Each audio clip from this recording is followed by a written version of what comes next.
Okay, just let me know.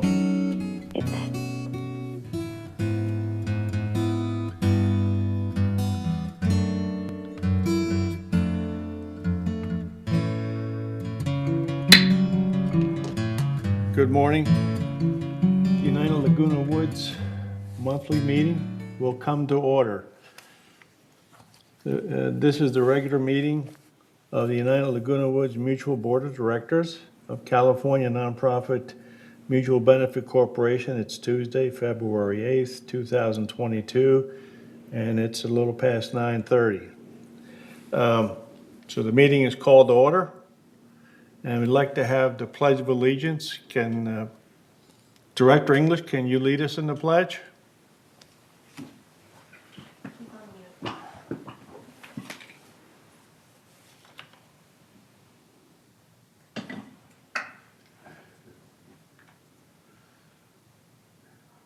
I pledge allegiance to the flag of the Just a minute, I pledge allegiance to the flag of the United States of America and to the republic for which it stands, one nation, under God, indivisible, with liberty and justice for all. Thank you. Thank you. I don't know who did. There's no media present here, but we are taping. So I'd like to get an approval of the agenda. Do I have a we have a motion to approve the agenda? We have a second? The agenda is second. approved. Wait a minute. I have a question about agenda. Director I wanna add an Torn, item to the agenda. Director Torn, what's your objection to the agenda? I'm not objecting to the agenda. Can I speak now? I just gave you the floor. Okay, all right. You have to say that because I don't know. Sometimes you are just arguing, not necessarily giving approval. So what I want to do is add to the new business. Okay, it's none here. I want a 13A to be add a new business about discuss United Strategic Plan. During our prep meeting, you were going so fast. So when I started talking about strategic plan, you said it's past. We've already passed that point. So this time I make sure that I'm not passing that point. Okay. What I'm trying to say is we discuss United Strategic Plan as new business. Director Torn, 13A, I've got thank you. You want to add on 13 under new business, United Strategic Plan. You want to discuss that? I got that. Thank you. Yes. Are there any other Thank you. additions to the agenda? Seeing none, ask for a motion to approve the agenda as amended. I have a motion by Director Casey, a second by Director Ross. So the amendment, the agenda is approved with the amendment to 13 new business United Strategic Plan. Thank you.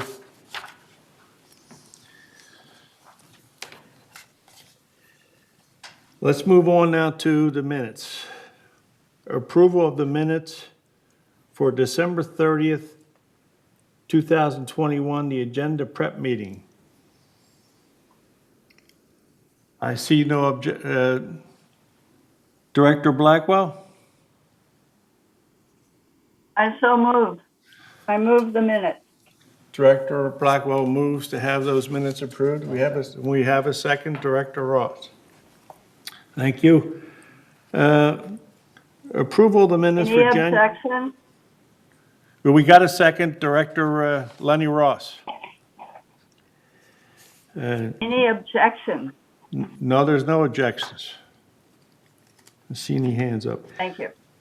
And 5B, January 11th, 22 minutes, the regular open session. Do we have any corrections, deletions, or omissions from the minutes? Director English, your hand is up. No, it's not up. Director English, do you have your hand up? No. Okay, thank you. So the minutes for January 11th are approved by unanimous consent. Report of the chair. The only thing I had to report is we have Cynthia Rupert, one of our members, is going to represent us in the annual audit with the KMPG company. Is that their name?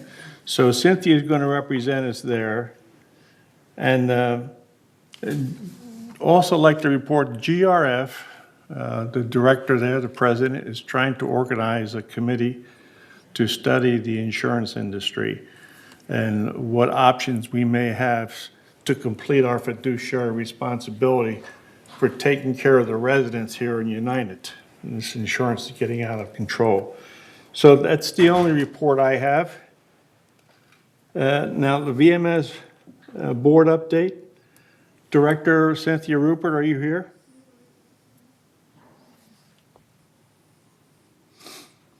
I don't see Director Cynthia here, so we don't have a report from VMS.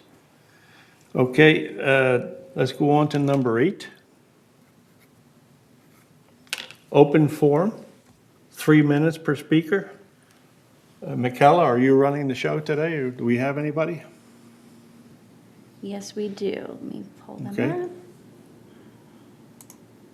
Oh, and by the way, I want to apologize to everybody. I just got hearing aids this week, so if I've been talking loud, I apologize. Thank you. Go ahead.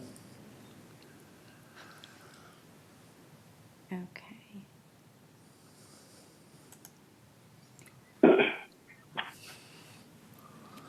Who is Bill? I'm Bill. Was I recognized? I don't see myself, so I'm not sure what's going on. Yeah, Can you hear me? you're recognized, Bill. Could I have your name and your manor number, please? My name is Bill O'Dowd. My matter number is 761B as in boy. Okay, Bill, you got the floor. I'm speaking. Yeah, I want to speak this morning about some security issues regarding the wall in our cul-de-sac. Just to locate you where I'm talking about the wall that runs from Gate 1 east all the way to the end of the village past Clubhouse 1.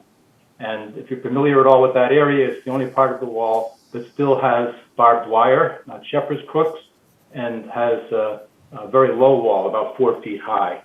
A little bit of history. When I moved here in 2016, I immediately saw some problems, potential problems with that wall. As I said, it's very low, just topped with a couple of strands of barbed wire. And it occurred to me that any 20-something in relatively good health with a pair of good wire cutters could get over that wall faster than I can get out of the bathtub. And that I think has proven to be true. I noticed back then that barbed wire had been cut in some places. Also some other problems. I found, for example, a hypodermic needle resting on a stump on the side of the wall, which I don't think was left by one of my neighbors injecting insulin. I called then Chief Moy. He was very helpful. Told me about the Shepherd's Crooks project. I attended 2 board meetings in 2018 on maintenance and whatever it's called, Maintenance and Construction Committee, 425 and then on 428, and then received a letter from the Director of Maintenance and Construction, I don't know if he still is, someone named Mr. Munez, telling me that the upgrade of the wall, the Shepherd's Crooks, would take place in 2020. And I can't help but notice it's 2022.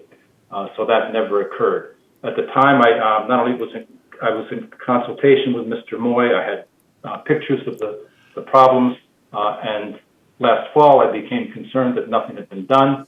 I contacted the then board chair, Margolis.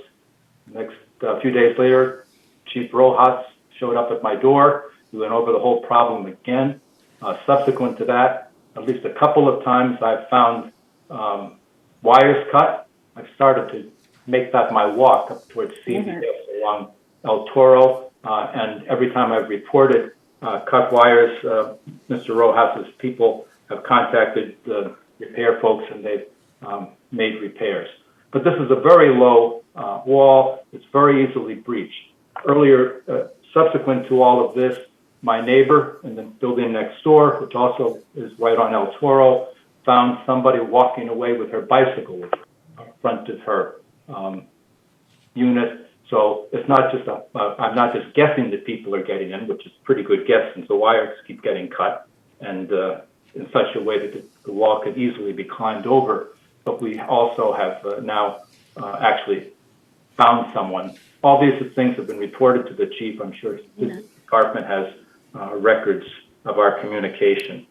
Directors, the so- speaker's time is up. Okay. Bill, your time is up, but we have heard you, and I'll see what we can do here with the directors. I will go to the chief and see where we're at with this. And from what I hear you saying is you'd like to see the Crooks thing go up all the way around, right?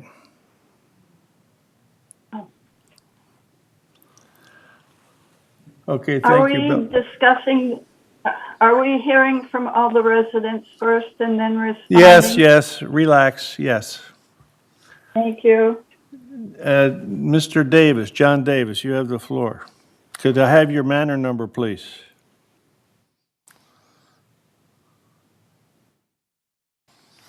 John Davis, are you here?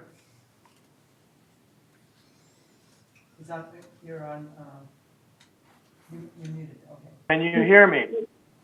Hello, Yes, go ahead. Hello. John Davis, you have the floor. thank you. Manor 762D, I am a neighbor of Bill who just spoke. I have all of the materials that Bill referenced in his 3 minutes, including letters to Chief of Security and Director of M&C. And this goes back over 4 years. We have an antiquated system with barbed wire on top of our wall, as opposed to shepherd's crooks. This is a very prominent part of the village.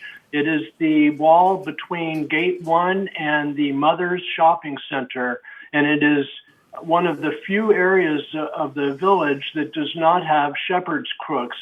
This barbed wire is easy to breach, as Bill has pointed out. There is a bus stop right at the end of our cul-de-sac that affords easy access over the wall. And we have active breaches occurring now. Over 4 years ago, Bill brought this to the attention of Tim Moy. And since then, again, in 2018, on multiple occasions, Bill communicated with not only security, but MNC. Why is this can continuing to be kicked down the road for such a prominent part of the wall surrounding our village with continuing breaches? Why is nothing being done? And what I would ask the board to do is to raise this on the priority list and make sure that it is not dropped in the future. It continues to be dropped and kicked down the road, and nothing is happening. I urge the board members to walk along the sidewalk on El Toro between Gate 1 and the Mother Shopping Center and look at this wall and this rusted barbed wire on top of the wall that is affording such easy access to those that have criminal intentions and are carrying them out. So that's what I have to say. I'm new to this cul-de-sac, having moved here from the Gate 7 area. I sold my condo, moved into a beautiful co-op here, and am really baffled at the lack of attention to this very prominent part of the wall surrounding the village, and a security issue that continues to be a problem. A board. Mr. Davis's time is up. Okay, thank you, John. Thank you very much. And Michaela, do we have anybody else? Yes, we do. Let me pull Okay. them up for you.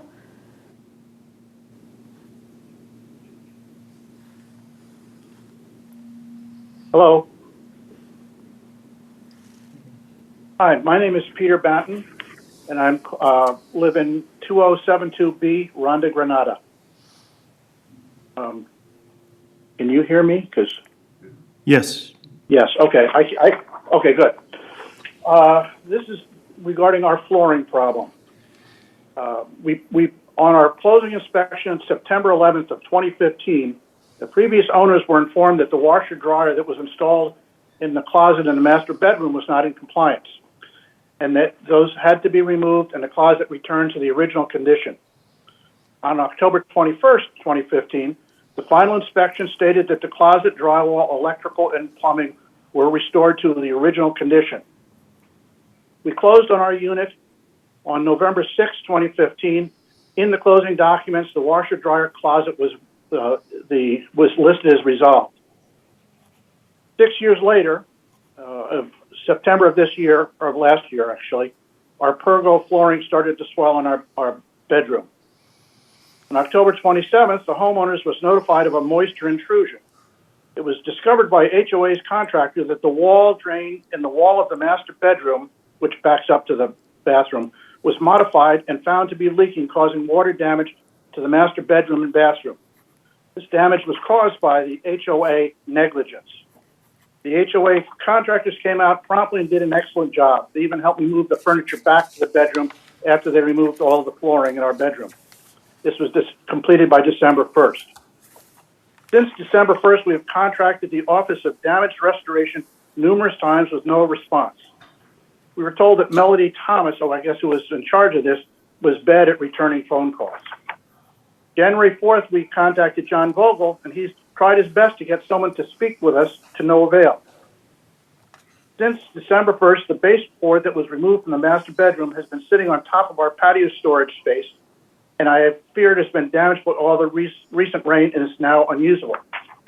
Since December 1st, we've been living in a bedroom with bare cement flooring. The fact that nobody will communicate with us is inexcusable. And due to the fact that the damage to the floor was a result of negligence prior to taking ownership, we are looking for immediate resolution to replace our floors. That's all I've got. Thank you, Peter. Michaela? Okay, thank you. You're welcome. Michaela? Yes, we do have an additional speaker.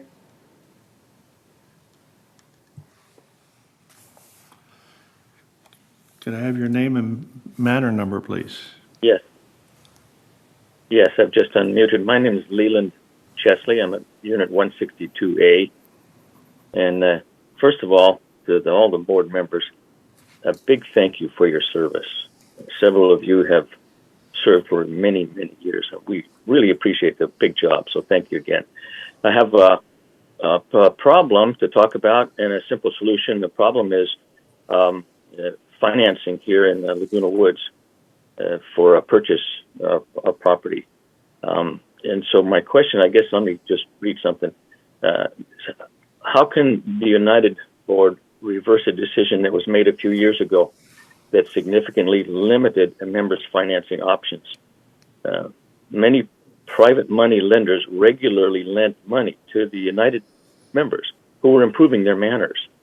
And then once those upgrades and improvements were completed,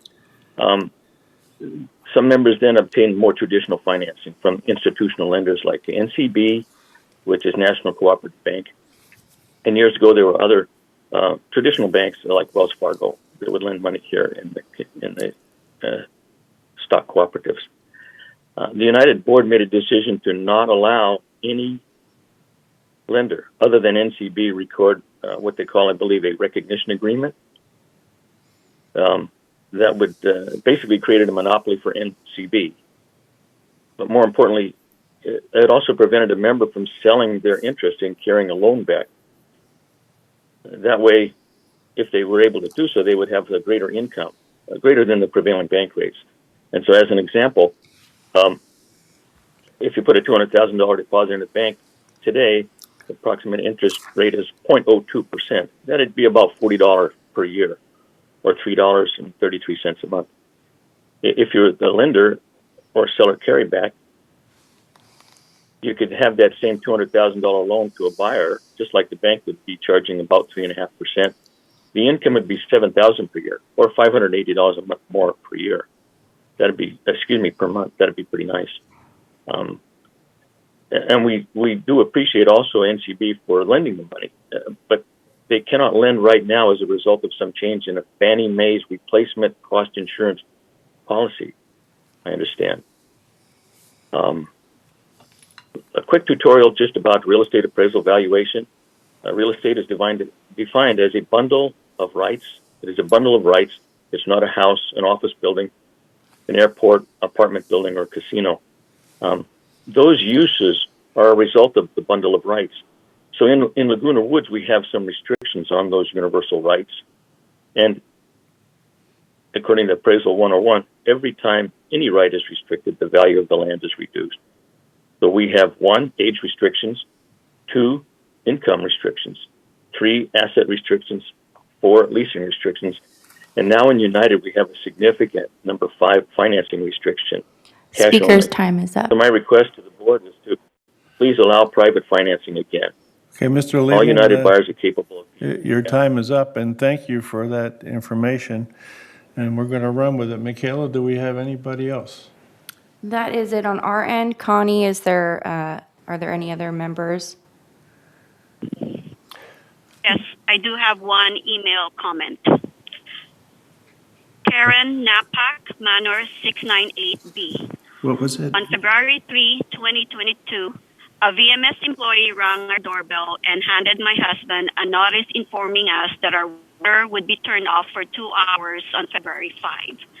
An hour later, when I left my home, I saw many signs stapled with an industrial stapler announcing the water shut-off. Particularly disturbing was the sign the VMS employee stapled to the tree in front using 2 industrial staples. Staples are dangerously unhealthy to trees.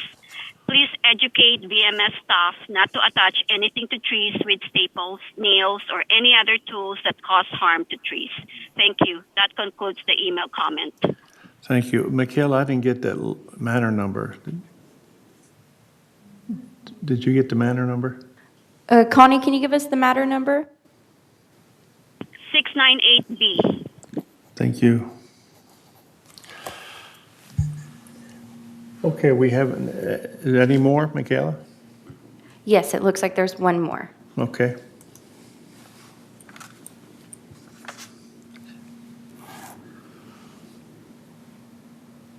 My name is Dick Rader, 270D. I wish to follow up on the prior comment. I came across a situation where water shutoffs were stapled to trees. The notification, though, came directly from, I think, our plumbing department. And so I think somebody needs to take note that they need to, as in the past, provide notification either by mail or by slipping notification to the people through some sort of letter or something like that, rather than stapling notices to the trees. Thank you very much. Thank you, Mr. Rader. Do we have anything else, Michaela? No, that is it. Okay, that's the end. Thank you very much. Item number 9 is response to open forums, and I'd like to start here with our newest director, Lenny Ross. Lenny, do you have anything to offer to these residents? If we want to talk about Hello. Hello. My hand was up too. Yeah, but I'm taking the people who are here first. Thank you. If you have nothing, it's okay. Is this, which section are we in there? We're in responses to these open forums that people who just called in. No, Director Casey. What are you doing? Yes, I think there could be a lot of solutions, and like Anthony was saying before about us following up with security and maintenance and construction. I know when I walk, I see a lot of the areas where there are the shepherd hooks, and it does seem to be a much better solution. So, and I would say on the, maybe Shaban would have something to say about the moisture intrusion. And I agree with, don't staple the trees. Thank you, Director Casey. Director English. Okay. I promise I won't take any more than 3 minutes, but this is very important. The meeting of the City Council goes on tomorrow at 2 o'clock in the afternoon. Director English, They will this is, be Director English, I have to correct, you're out of order. We're responding to, we're open forum. Do you have anything to say about what the residents have complained about? Well, I tried to get in before that, where the directors were talking, but you wouldn't let me in, so I haven't been able to talk. Anyway, I'm not going to take very long of your time. I just want to say that the City Hall is having a meeting. We have a time. It's out of order. This is not the time. Thank you, have a Director time. Ascari. I didn't have the All right, time. all right. I did not We're out have of any order. time. I'm going to call In number recess. 14, Director Ascari, you're out of order. You haven't been recognized. All right, let's move on. Director Torn. Director Torn. Yes, yes. It seems like we have sometimes we have all these reports, outstanding issues, work requests from customer service that's been outstanding for quite a while. Like in this case about security of the wall, it's been outstanding for 4 years. The question is, can we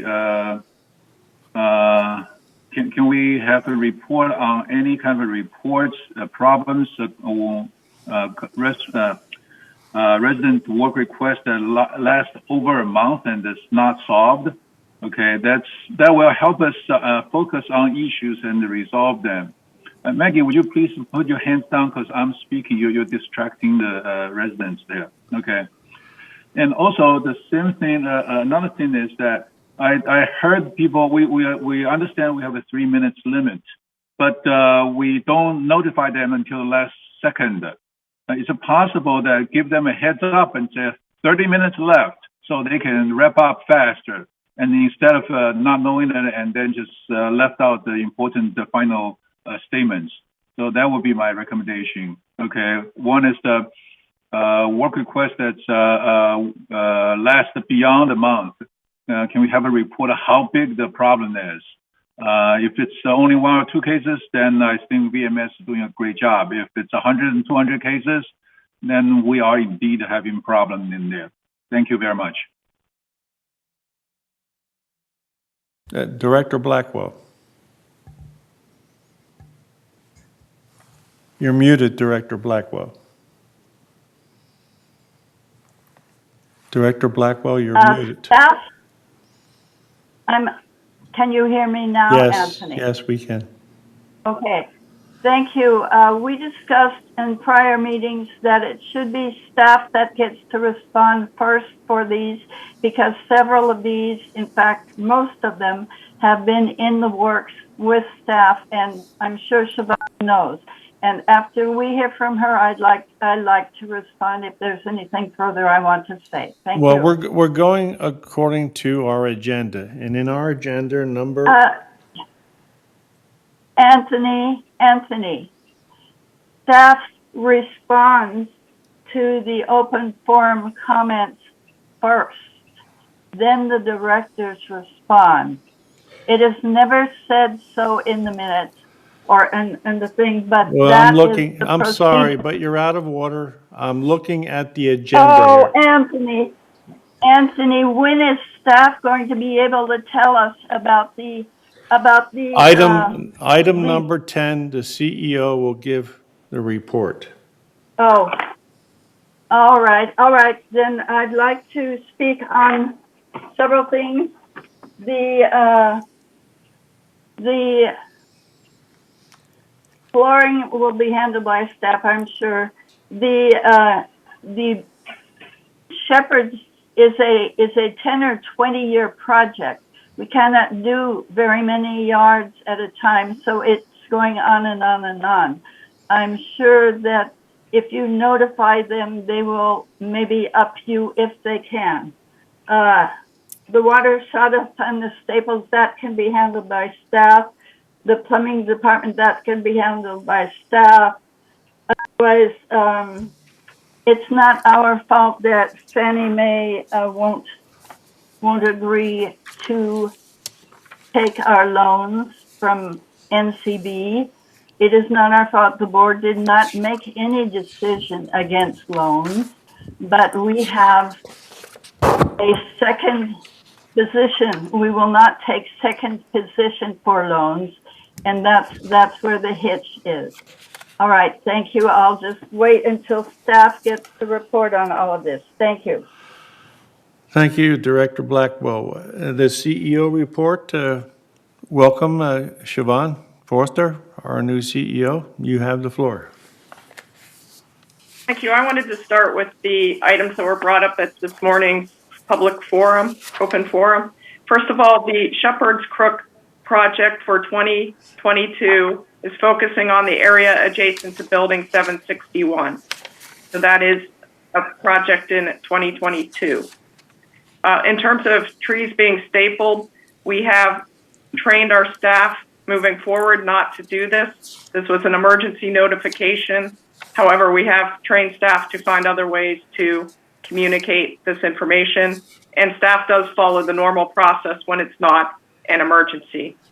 And in terms of Peter Batson, we will make sure staff contacts him today. And then in terms of my CEO report, I have a brief presentation this morning that I would like to share. Michaela or Michelle can pull it up on screen, please.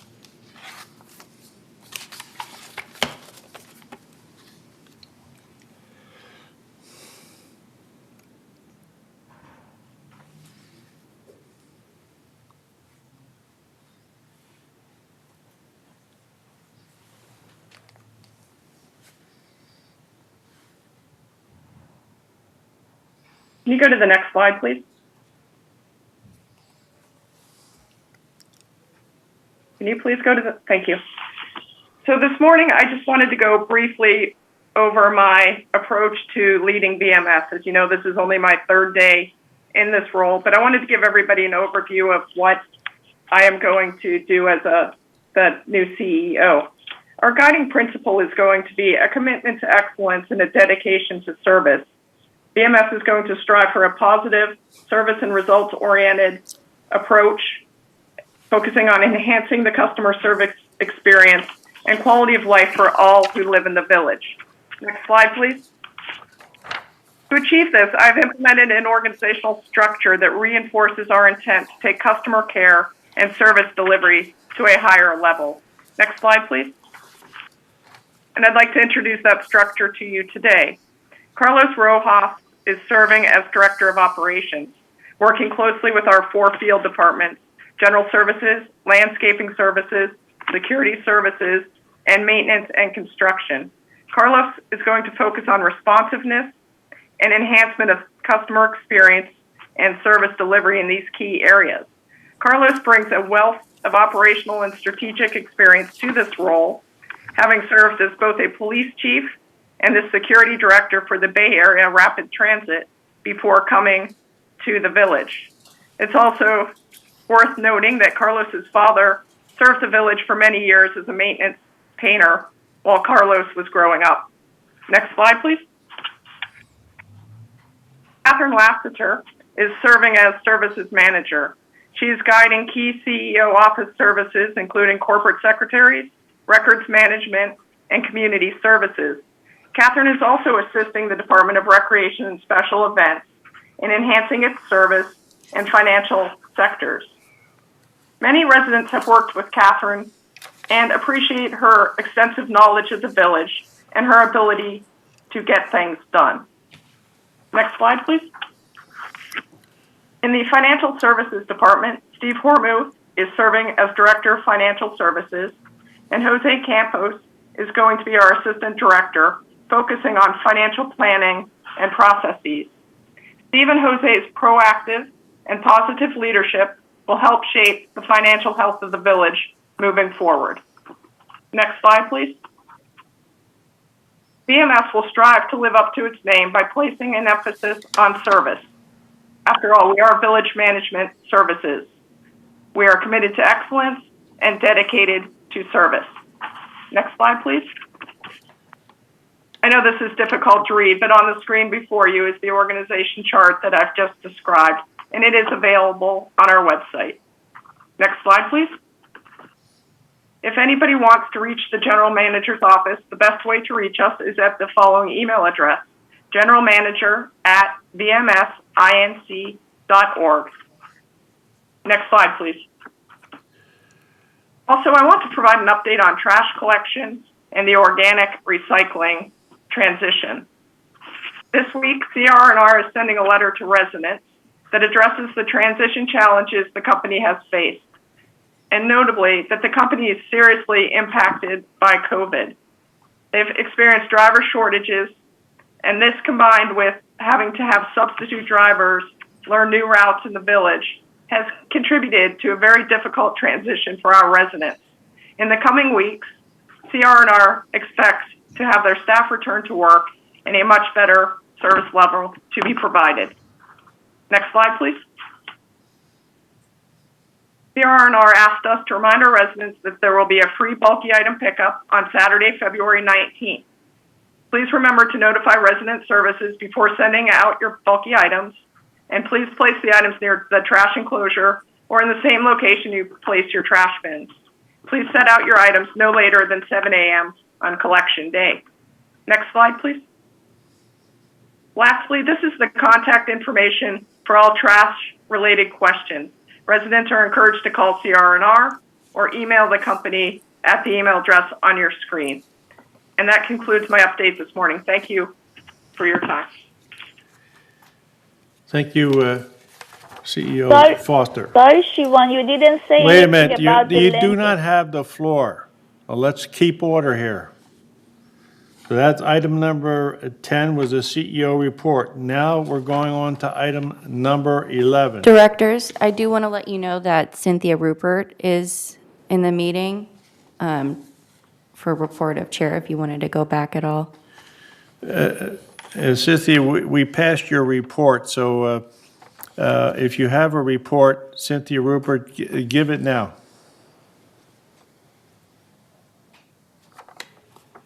Oh, good morning. Thank you, everyone. Thank you, Chairman Livatore and board members. Yes, I actually do have a report this morning, the VMS update to the United Mutual. If we could have the first slide, please. Or a slide.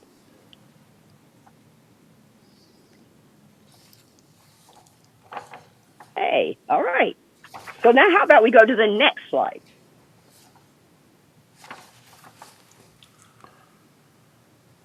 I'd like to begin with key new hires. Next slide, please.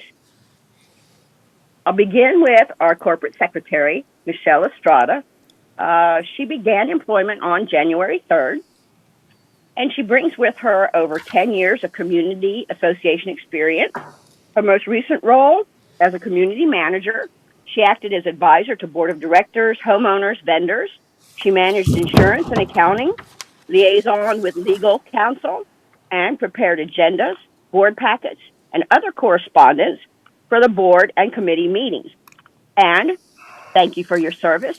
She served in the U.S. Air Force as Security Forces Officer. Next slide, please.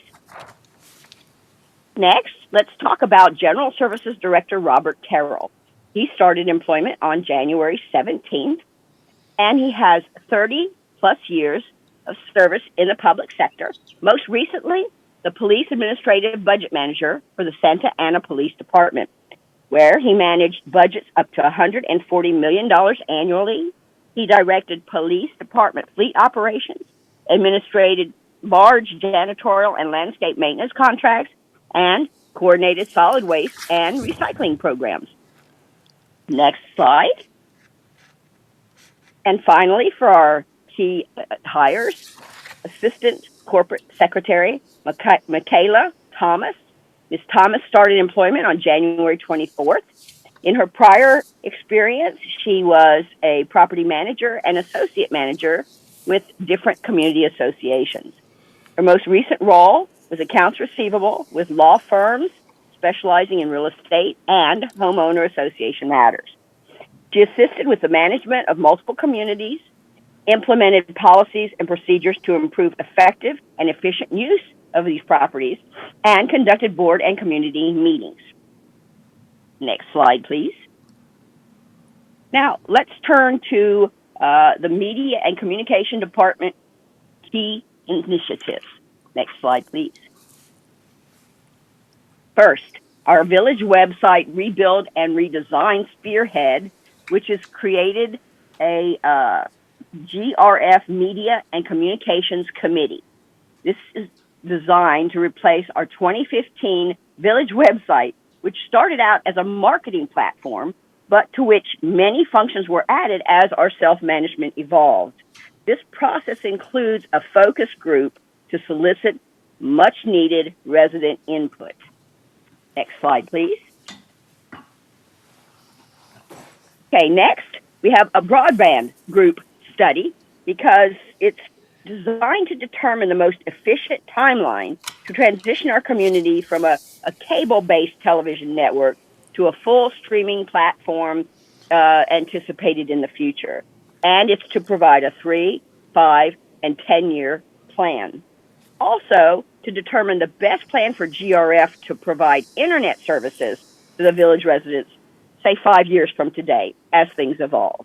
The benefits: this study will promote a well-informed decision, maintenance investment, and possibly increase GRF revenues. Next slide, please. Now, the VMS Board of Directors goals and activities. Next slide, please. Here's an overview of our goals and activities. Let's start with corporate control. We want to focus on performance reports, mainly financials, and KPIs, key performance indicators, that will help everyone decide on the best future and courses of action. Then budget directives. We need to focus on continuous improvements and make sure that the budget process runs smoothly and that we follow the directives as stated. Strategy. We need to we plan on setting a framework for the year that we can go by and understand the process of what's coming next, and develop a 5-year strategic plan that'll focus on operational and functional excellence. Talent. We're going to set a talent review objective and a succession plan for the CEO and key senior executives. Next slide, please. In risk management, an annual risk review, including mitigation approaches for the CEO selection and evaluation. Make sure leadership competency and performance goals are met, and an annual performance review. And then for a board self-assessment, a 360-degree evaluation. We want to determine the best approach for board process enhancement. Next slide, please. This concludes the February BMS update to the United Mutual Board of Directors. Thank you. Can I ask some questions? All done. Okay, thank you very much for that, Cynthia. Now, I've got requests for some questions of Cynthia. Cynthia, you're still there? I'm still here. Okay, Director Ross. Yeah, thank you, Anthony. Yeah, I have a couple questions for you. One, can you, Michaela, can you pull up the chart that I gave to you guys yesterday or a couple days ago? And also, I had a question regarding the, I looked at the 2021 financials, and we spend a lot of money on our benefits for our employees, well over $2 million for medical benefits, health benefits, retirement benefits, et cetera, et cetera. And so my question is, I'm just wondering, what is the process? Because those are very competitively supplied benefits by companies that provide these. And I'm just wondering, what is the process of VMS review of these plans? How often are they revised or offered different plans? And being that they're so expensive, I just want to make sure that we're getting the best bang for the buck in these programs. Can you comment on that, please? I'll be glad to. As a matter of fact, we have just done a review and repurposing of this because we are trying to stay very, very forehead on this. As you know, the market is extremely narrow right now for bringing in qualified employees. And one of the strategies to bring in and retain is to make sure that we have not just decent wages and salaries, but that we have an impressive benefits portfolio. More and more now, employees are looking for benefits, not just their pay scale. So it's important that we stay very competitive. We have just redone a review. We do have regular reviews of this, but we don't implement those changes except generally once a year because we have to roll it down sometimes throughout the ranks. And that, again, as you say, is costly. Yes, it is reviewed regularly. Yes, we are trying to get the biggest bang for our buck, but at the same time, we want to make it really exciting to work here and also beneficial to stay here. Okay, thank you. And the other question regards this chart that I think mostly you can see, and it's very different subject, but it's something that is concerning because it's the percentage of properties closing within 45 days or less each quarter. And as you can see, the blue line is Laguna Woods, except for the towers. And apparently, up until the second quarter of 2020, about 65% or so were able to close within 45 days. And then after that, it dropped off to where it's at now, which is only about 5 or 6%. And I think a lot of that has to do with the presenting of the applications to the boards, which the board signs. The board signs it in a rather quick process, but I think the process that's slowing it down is preparing the applications for the boards. And I'm just wondering what is being done by VMS to try to address this issue and try to improve this issue, because the faster we can close, the faster we can get a recognition agreement of $7,500 collected into our pots, and so we can spend it. And it also is affecting buyers and sellers as they plan to move from Laguna Woods to Laguna Woods or away from Laguna Woods, because outside of Laguna Woods, properties are closing well within 30 days. So I'm just wondering, is anything being done to improve this issue? Could you comment on that, please? Again, I'll be glad to comment. Yes, we had a report, I believe it was last month in January. I think I actually gave it. I'm getting old, so I'm not sure. But we did address the fact that we have improved dramatically. Every month, we work harder and harder to close this gap, and we actually have. It's much higher, and unfortunately, I don't have the percentages in front of me. But in 2022, we have shown an increase, and we are minimizing the number of days and keeping it under 30 days and trying to get it back to about 3 weeks. So that is the goal. That is the process. It is difficult. There are so many different factors that have slowed the process down from not being efficient all the way to COVID. So definitely it is a key focus, and we were working very hard to bring this back up to the levels that are acceptable. Okay, thank you very much. Thank you, Director Ross. Do we have any more questions for Cynthia Rupert, our VMS rep? Neda Ardani. It does look Director like there Ardani. are 3 questions. Excuse me?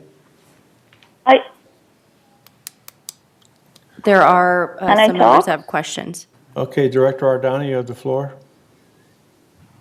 Yeah, I just want to ask because Siobhan answered all the questions, but not that one about the private lending and the loan. that the co-op section can get. If you have any update, it's going to be great. Thank you. Thank Yes, you, I do have an Director update. Ardan. We are trying. Who's talking? Siobhan? Did you want the floor? Thank you, President. Yes, thank you. I just wanted to mention we are waiting to meet with Fannie Mae. NCB, the authorized lender, is trying to schedule a meeting between BMS and Fannie Mae to talk about these issues. So as soon as that meeting gets scheduled, I'll be sure to provide an update. But that's a good starting point. Thank you. Thank you, CEO Foster. Director Akrakar. Yes, can you put that previous chart back on, please? That was a chart that I provided, I think.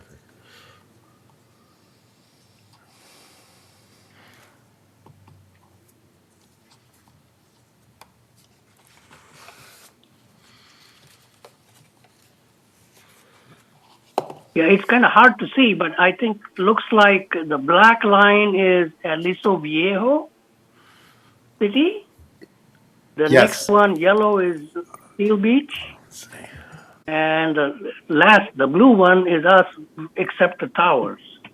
That's Well, the properties in Seal Beach are way low in price, and they're not as desirable, as my understanding, as our property. So they are selling better and quicker, which is fine.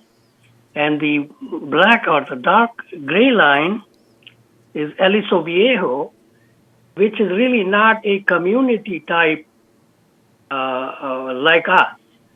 So a comparison chart like this really doesn't make sense.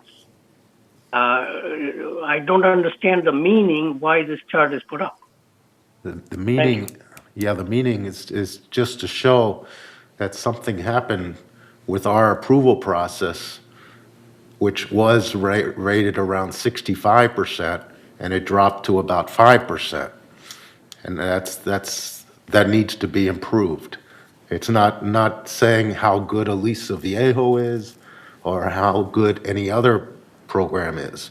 It's just comparing our own record with our own self to try to come up with ideas how to improve our performance.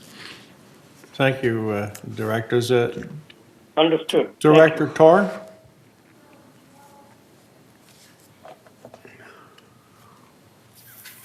Yes, I'm still waiting for the response from VMS about maybe we can get a KPI of number of work request count, outstanding work request count that can help us see a trend whether our work request is increasing or decreasing gradually.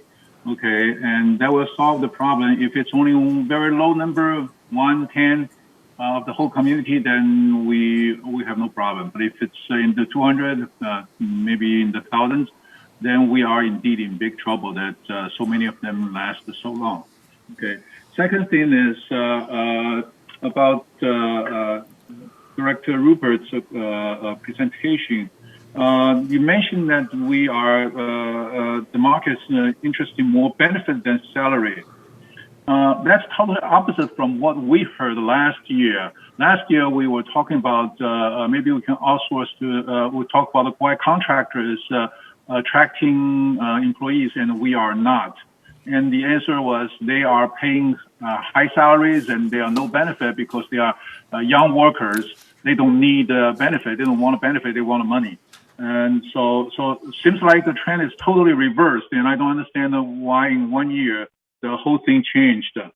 Okay, so that will be my question. And I like the idea of residents' input portal that provides a survey and we see what's going on there. So I would like to know what is the work request count. Maybe we can make a standard presentation KPIs, just the counts of maybe by each department, how many counts and increasing, and see where does the delay come from. Okay, thank you very much. Would you like me to respond? Yes, Cynthia, please. Okay, let's first take the employment issue. Yes, things have changed, mainly because of the openness of the employment grid for employees. It's their market. And yes, younger employees now are in the market, but they are also looking at benefits. It is key to have very competitive salaries and hourly wages, but it is also key to keeping employees to provide a benefits package that helps them expand investments, 401ks, healthcare, etc. So the market has changed, and I think partially because it's a little more educated workforce now as far as salaries and benefits go, and so they're looking at a more complete package. We are trying to be competitive to keep employees. It is very expensive for turnover, so we can mitigate that. That is a goal. Let's see. Second was KPIs. We do periodically provide a KPI on outstanding orders and customer requests that have and have not been completed. It is something we present regularly, probably every quarter at least. So we will make sure to provide that information to you directors and on a timely basis so that you can see the progress that we are making. And finally, wow, now I don't remember what the last one was. So that's my age kicking in again. But we will focus in on anything we can and provide the services needed to our community and the information needed to you directors. If you could repeat your last question. The third question was just I was complimenting on your collecting residence request, and hopefully we'll have I'm sure you have this resident work request number count. You can, the CEO report may be able to provide us that information so we can see the trend, what's going on there. And also compared to mentioned Lenny Ross chart there, the purchasing resale process has nothing to do with the price. Okay, it has everything to do with how fast the process is, whether they are indeed a speed up process or just there's all kinds of obstacles there that prevent them from doing the very, very fast. So it is necessary to identify what is the cause of these slowdown from 65% to 5%. That is the real problem. Is there something with shorter staff, or we don't want anything to go like alteration happened a couple years ago that suddenly nobody's going through that process. Okay, so that gives us a heads up and say something's wrong. We need to from 65 to 5%. That's definitely something wrong. Okay, thank you very much.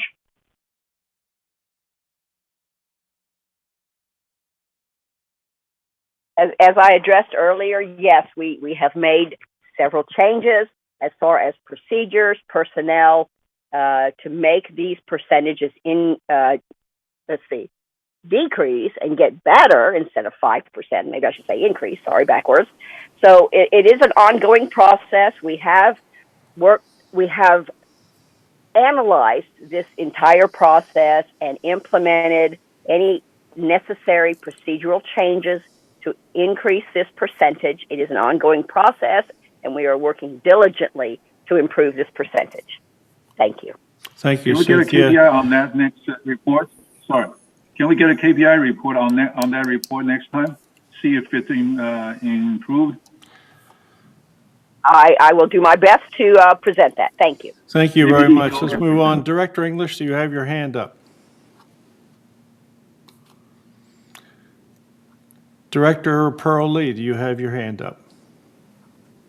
Yes, I wanted to say something about this, the escrow period taking a lot longer, because in 2021, I was going through the transaction myself. My property was sold in July, and my buyer moved from Indiana, and they were staying at a hotel and waiting for the escrow to close. And I believe it was taking almost 2 months, if not longer, to close, which was very unusual. It was all cash deal. And compared to my prior experience in 2017, it was taking twice as long. And at the same time, I purchased a new property and my escrow was taking just as long. And it was all cash transaction, which was very unusual. And at that time, a lot of the buyers were going through the same problem. And I was told that there was the shortage of employees who were reviewing the package. That's why it was taking a lot longer for us to have our turn to get our package reviewed. And also there were lots and lots of transactions, and they were, I think, swamped with all this paperwork, plus less employees, and that caused the delay. But I have heard since then that things have improved, and I don't know for how much, but I think there was significant improvement made, and the process was taking a lot shorter. So I believe that they are working very hard on this issue, as well as hiring more employees who will be able to handle this reviewing of the package. So I think we are over the worst period, and I think that they have a lot of improvements were made, I believe. Thank you. Thank you, Director Lee. CEO Foster? Thank you, President Liberatore. I just want to remind everyone that the December Kpi report presented at the VMS board meeting addressed this very topic. I'll be happy to again provide copies to everyone, but our current average is 34 days to complete a resales packet. The presentation that we gave outlines all the improvements that have been made and the anticipated further reduction in that timeline. So again, I will provide copies of that to this board. Again, thank you. Thank you, Director CEO Foster. And now can we move on to item number 11 on our agenda, and it's the consent calendar. Before we get into it, let me just read this to you. All matters listed in this consent calendar are recommendations from the various committees. However, if directors want to pull items off, they can do that. So on this consent calendar, we have 4 issues. Number 1A, consistent with the statutory obligations under 5501, a subcommittee of board consisting of the treasurer and at least one other board member reviewed Laguna Woods Mutual preliminary financials for the month of November 2021. Such review is hereby ratified. Item number B, recommendations from the Finance Committee to approve resolution responding to lien against member ID 947373-11. Approve a resolution for recording a lien against member ID 947405-25. Approve a resolution for notice of sale against member ID 947377-81. Item number C on the consent calendar is recommendation from the Architectural Control Standards Committee of variance 248C, approved for recommendation to the United Board. And finally, item D on the consent calendar, approve the review of the United subleasing and transfer of trust documents approved in January 2023, and such review is hereby ratified. So those are the 4 items on the consent calendar, and we can approve them. Are there any objections to the consent calendar? I don't see any hands up, so the consent calendar is approved. Thank you. Item number 12, unfinished business, resolution to update committee appointments. So if you have your documents there, you can see the commitment. Do we have any issues with the committee assignments? We've been over it several times. Yeah. Can I? Director Ross. Can I talk? I'd like to make a few additions to the committee assignments for myself, if I could. So I'd like to add my name to the GRF Revenue Resource Administration Ad Hoc Committee. And secondly, to the GRF Maintenance and Construction Committee.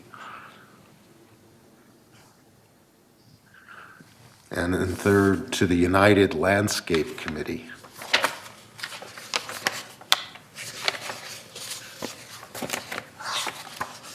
I'm trying to find that here.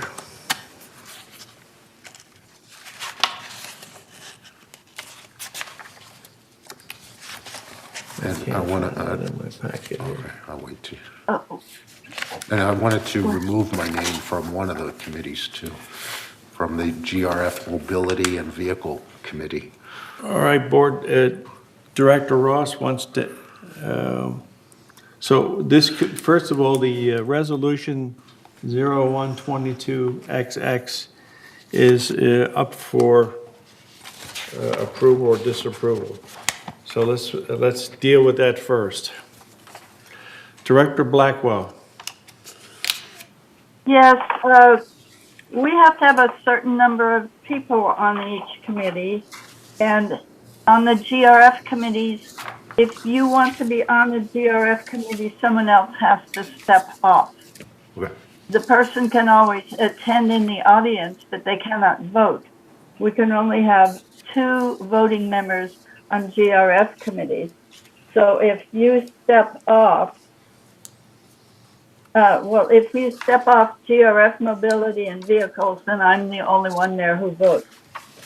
I don't know I forget where you added yourself on, but you will be kicking somebody else off. So we need to do each committee at a time that many want to affect, I think, please. Okay. All right, so on this, let's follow to stay in order with the item 12A, this resolution to update committee assignments. So Director Ross wants to put himself on and take himself off a couple of committees, so the board will let me know what they want to do. Director Lee. Yes, I was originally on Mobility and Vehicle Committee, GRF, Mobility and Vehicle Committee, and Ross was added, and now if he wants to lead that committee, I'll be back on with Maggie Blackwell and Pearl Lee for GRF, Mobility and Vehicle Committee, if there isn't any objection. Perfect. Director Cash Akwakar.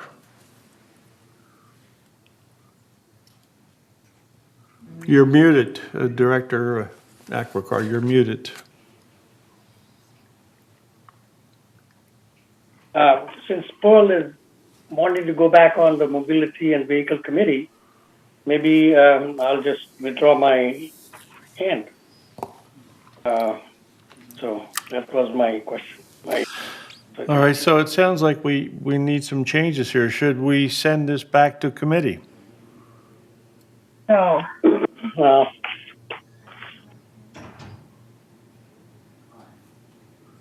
Director Blackwell.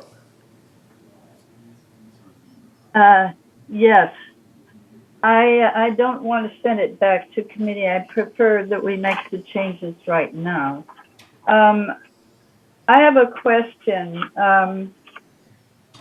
Although Mr. Bastani has expressed an interest in being on the Governing Documents Review Committee every time, we have had 3 meetings and he has failed to attend any. So I'm not sure.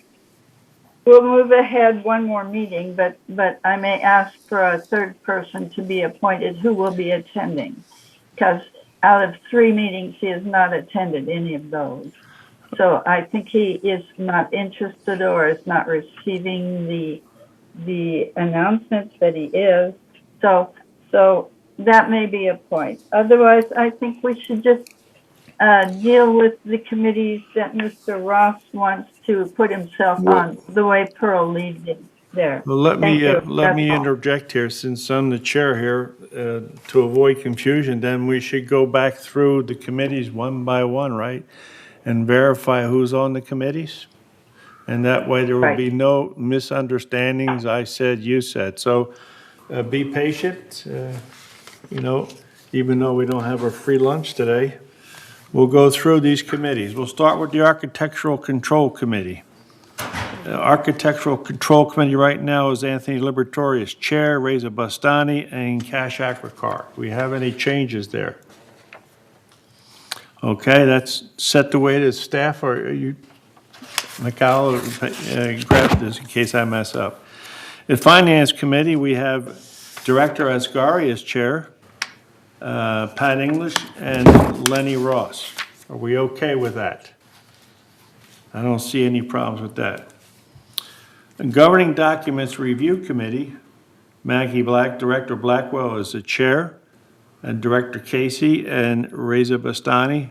Reza, if we want to delete Reza for not showing up, who do we want? Do you need someone else in that committee? Who would like to be on Governing Documents? Lenny? No, I can't. I can't. Lenny? Okay. No, he doesn't want it. No. Oh, okay. So Somebody else? So you have two Pearl people. Lee. Pearl Lee. Pearl, is raising her Director hand. Lee, do you want to go on that Governing Documents? Okay, you're muted. So that committee now is Maggie Blackwell, Chair, Director Casey, and Director Pearl Lee. Is that correct? Staff, did you get that change? Yeah. Okay.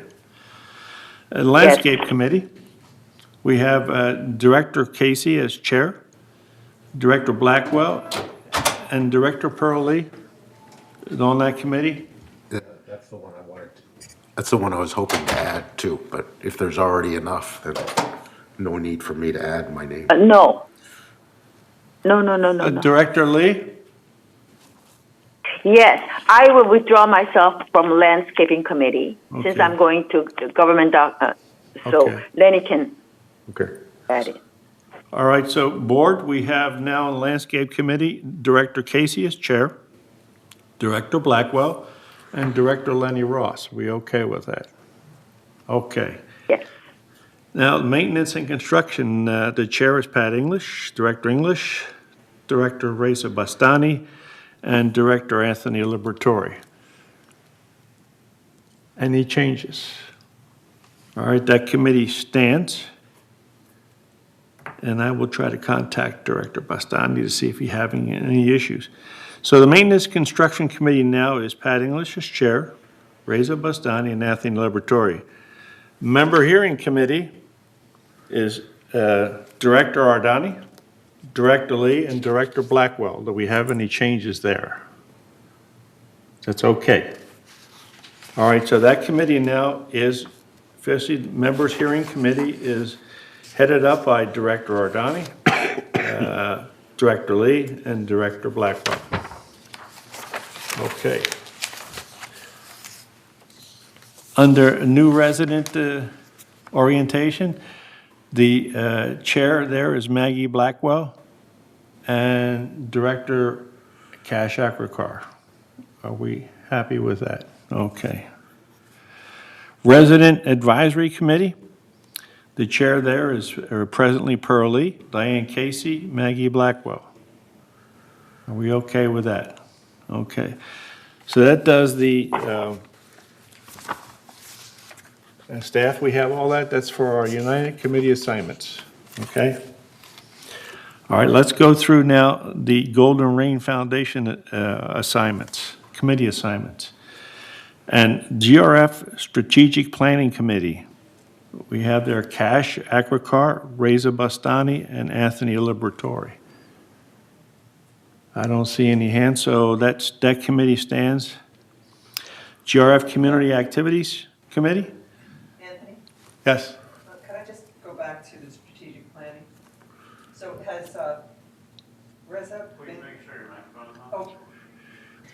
Yeah, I just had a question on the strategic planning. Has Reza been attending those meetings? I haven't been to one, so I really can't answer that, but I can, do you want to be on that? I would. Okay, I'll put Diane Casey on there, we'll delete. But check with him, yeah. I will check with him. Yeah, thank you. So for right now, that committee will be Cash Akrikar, Director Akrikar, and Director Casey, all right? And I'll try to contact Reza Bastandi to see if he's having some issues. Okay. GRF Community Access, Community Activities Committee. Right now, that committee is Director Blackwell and Director Casey. We have any problems with that? I don't see any hands, so that committee stands. GRF Finance Committee, we have there Director Asghari and Director English, and we have Director Casey as an alternate. We're keeping that? It looks like we're going to keep it there, okay?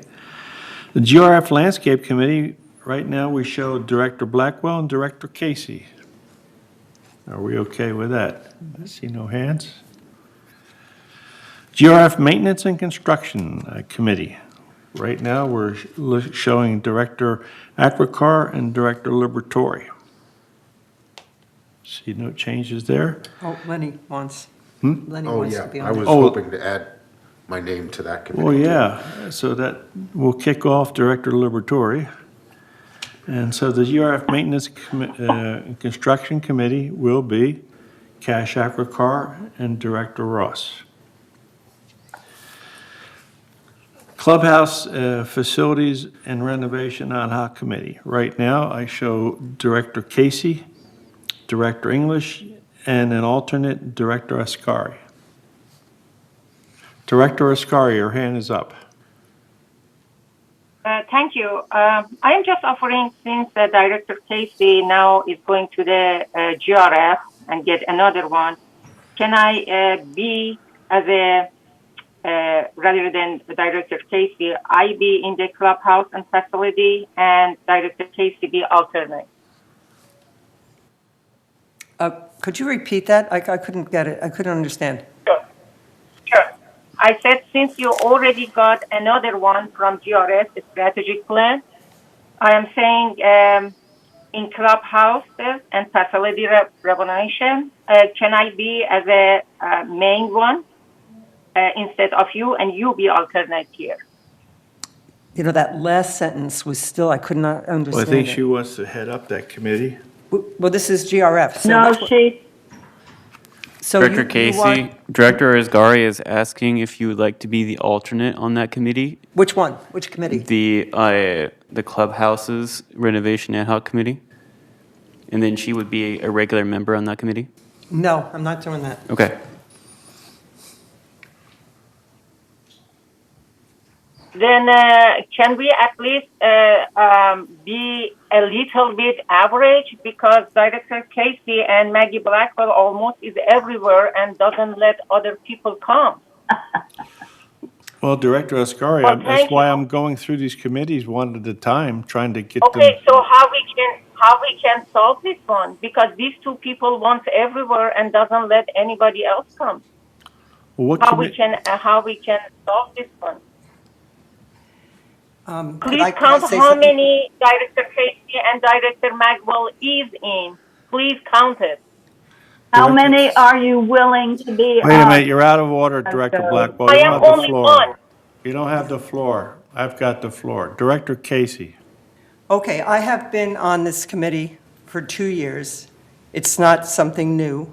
And, you know, you made some comment last time about how you wanted to be on it because you didn't feel like you were getting the information.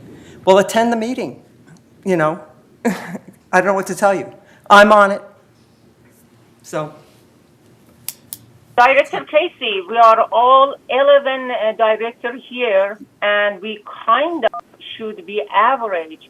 Can you tell me, I am only Director Blackwell, for your information. I am only on finance. So while looking how many your names is there in United and in GRF, barely you are not in anywhere. So in that case, to make it average, and other people comes and give their background. So, okay, if you don't want it, can I be in the strategic planning? So Director Casey cannot be, look, how many? Just read it from top of the page. All of them, the name of Director Casey is there. Can we substitute some of them? Could I speak again? Okay. So, we've had a lot of these meetings, and you've never spoken up before about going on any of these committees. Not once, until last time. Until last time. That's the only time you wanted to get on the renovation, because you wanted to make the report or whatever. You didn't feel like you were getting the information. I don't know, why all of a sudden you just decided. Let's talk about the issues. You're out of order, Director No attacking, Torn. please. Director Torn, you're out of order. Understood. You're out of order, Director Torn. The clubhouse facilities renovation ad hoc committee right now is Director Diane Casey, Director Pat English, and Director Ascari as the alternate. Mr. President, can you count from the top of this page how many names of Director Casey and Maggie Blackwell? Well, Director Ascari, that's out of order now. I went through every committee one at a time, and this is the first time now you're speaking up. I don't understand what you're doing. Actually, I explained what I'm doing, Mr. President. When Director Casey said, I want to be in GRF, without any hesitation, you cross the name of Director Bastani and put her name. When I asked, you argue. What's going on with this board? Let other residents hear what's going on. Read how many names of Director Casey and Director Blackwell is in every single committee. And then why other people should not have the right? Well, I think you're out of order because I've gone through every committee one at a time. I've gone through every committee assignment one at a time and given every director a chance to voice up. And this is what's happening. Director Blackwell, you have the floor. You're muted. I thought I was before Blackwell. You're muted, I Director thought I was Blackwell. before Blackwell. Thank you. I attend all meetings, most all meetings. I attend half of the GRF committee meetings, and I attend a whole bunch of United meetings, whether I am on there or not. Juanita did the same thing. I am willing to do the work. I am willing to read the stuff.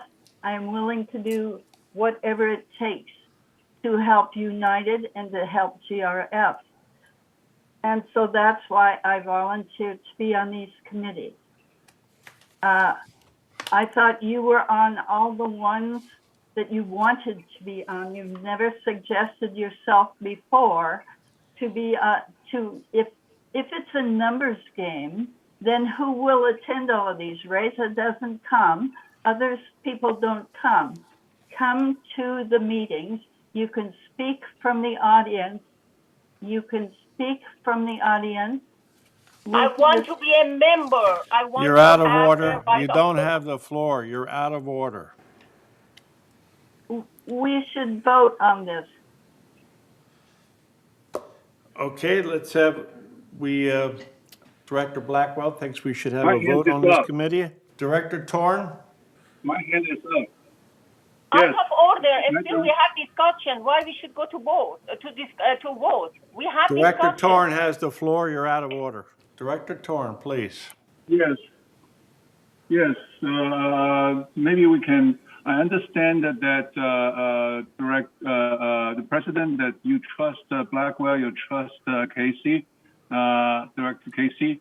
But there are other board members that Director can Torn, also this is contribute. completely out of order. I just went through every committee assignment and asked every director their opinion on committee assignments. So what are you trying to say? May I speak what I want to say?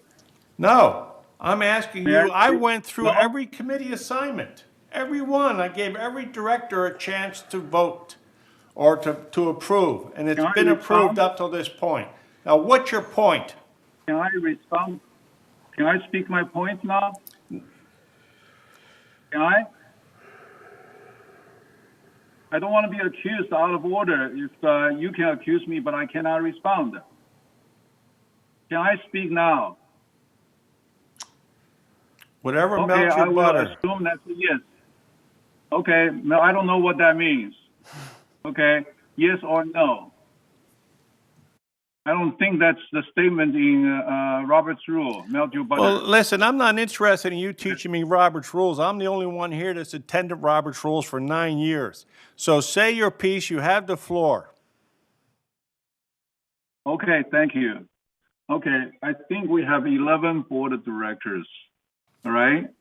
And 11 board of directors should take over the responsibilities rather than a few selected one that goes to the meeting and we don't know what they're, and it seems like a lot of them are just rubber stamps. They love rubber stamp everything, okay? And they love to show VMS that they rubber stamped everything VMS recommended. That's not the right way to serve our residents. We need to go have people going Director there. Torn, we are doing, you're out of order here. We are filling out the committee assignments. That's what we're doing. And right now, we're on the committee for Clubhouse Facilities Renovation Ad Hoc Committee. That's what we're talking about right now. I think it's necessary to have somebody else on the different committees rather than a few people monopolize. Well, obviously you're not paying attention. You're obviously not paying attention because I went through every committee one at a time. I went through every committee. So you're out of order. Director Blackwell. Anthony, I have a question.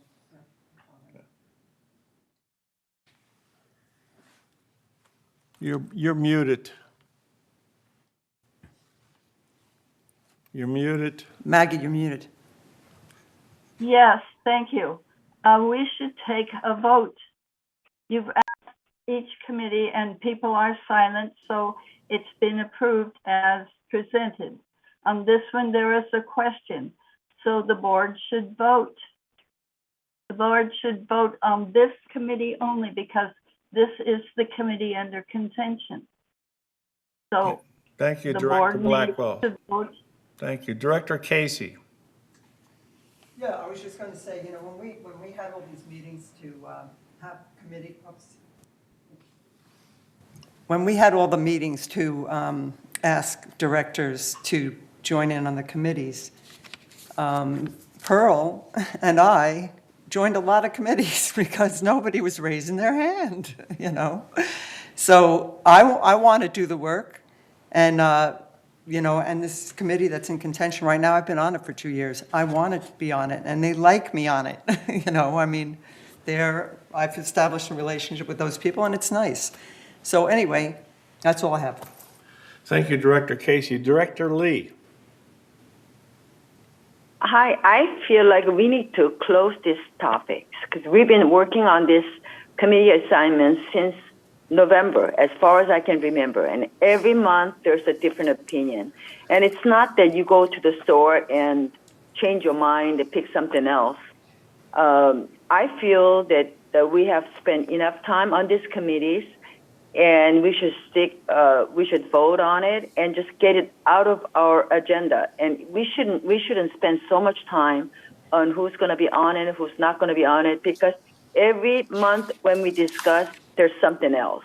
And that's simply, I feel, it's just a waste of time. And we need to move on. And it's time to vote and put the end to this discussion. Thank you. Thank you, Director Lee. Yes, because we have 11 more GRF committees to go through. So do we want to take a vote? If we want to take a vote on this right now, we'd like to hear from all the directors. My hand is up, Director President, Mr. President. Director Ascari, go ahead. I didn't talk as much as other directors talk. All I wanted, bring your fairness here. I count the name of Director Casey. Out of 11, 9 of them, all residents can hear, 9 of them, the name of Director Casey is there. Do you think, as president, it is Director Blackwell, you are childish with this kind of behavior. Please act as adults, okay? And please, Mr. President, I put your judgment as a fairness. I am not saying any word. Resident heard what I said. We all have different background and different things to say. Director Casey is in 9 committees. Do you think it's fair? Do you think it's fair? That's all I am saying, Mr. President. I wanted only to be in 2. That's all I wanted, and you refused me. That's okay. If you wanted to act like that, let residents, this is open. This is open meeting, residents can hear, and they can see. I agree from November, we are working on Well, that. Director Ascari, I hope the residents are listening, because if the residents are listening, they will remember that I have gone through every committee one at a time. And I have not appointed Director Casey to 9 committees. I have not done that. Yes, Director Lee, she did it. She did it. you're out of order. Director Lee, you're muted. I just wanted to say that these appointments are not given by the president. It was a volunteer basis. And at the time when the directors didn't come forward, these people had volunteered. And I think we should be grateful that somebody would come. You're out of order. Because we had for 4 months, and I haven't heard anything till today. You know, that clubhouse facility renovation ad hoc committee has never been an issue. And last month, it was the finance that was on the issue. So we did make the accommodation. But I just want to make sure that all the residents who are watching this program today, I want to inform them it was not a chair, a president that gave this position to the directors. It's the directors that had volunteered when none of the directors volunteered. So it was not a recommendation. It was it was purely out of volunteerism. And I appreciate all these directors that had volunteered to take so many load off of us. Thank you very much. Thank you, Director Lee. Director English, you're muted.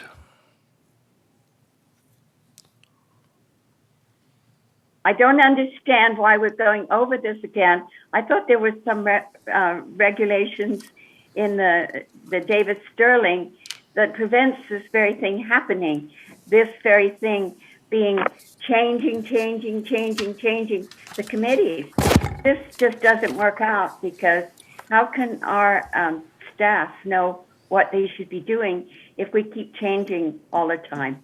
And as far as I'm concerned, I've been on that Clubhouse Ad Hoc Committee, and I really want to be on that, and I really should be on that one, because I know what's going on already. I've been very involved with it, and I think that we should definitely keep Diane, and I don't know why what's her name, Azar, is fighting for everything. You know, I've given her everything. Okay, all And now right, let's she's not still get to, fighting. you're supposed to make your, Thank you. address the chair with everything, all these remarks. So here's what we. Okay, Chairman, can I just say one more thing? Yes. I'm not sure what we're voting on right now. Well, we're But trying to as fill soon as out. I know, I will be. Excuse me, we are trying to fill out the committee assignments. And the reason why we're still doing this is that if you read Davis Sterling and if you read Robert's rules, the chair can formulate and recommend people for committees, but it's the ultimate decision of the board of directors on committee assignments. And that's why I've taken the time out of my day to go through every committee one at a time. So we're here now with this committee, and the board tells me they want to vote on this. So I'm going to accommodate the board of directors. So. Mr. President, take my name off. That's okay. It's okay with me. Let Casey just really enjoy what she wants to do. Just take my name off. Thank I you, am okay. Director Ascari. Appreciate that. Yes, Please Director take my name Casey. off. Totally take my name off. Totally take my name off.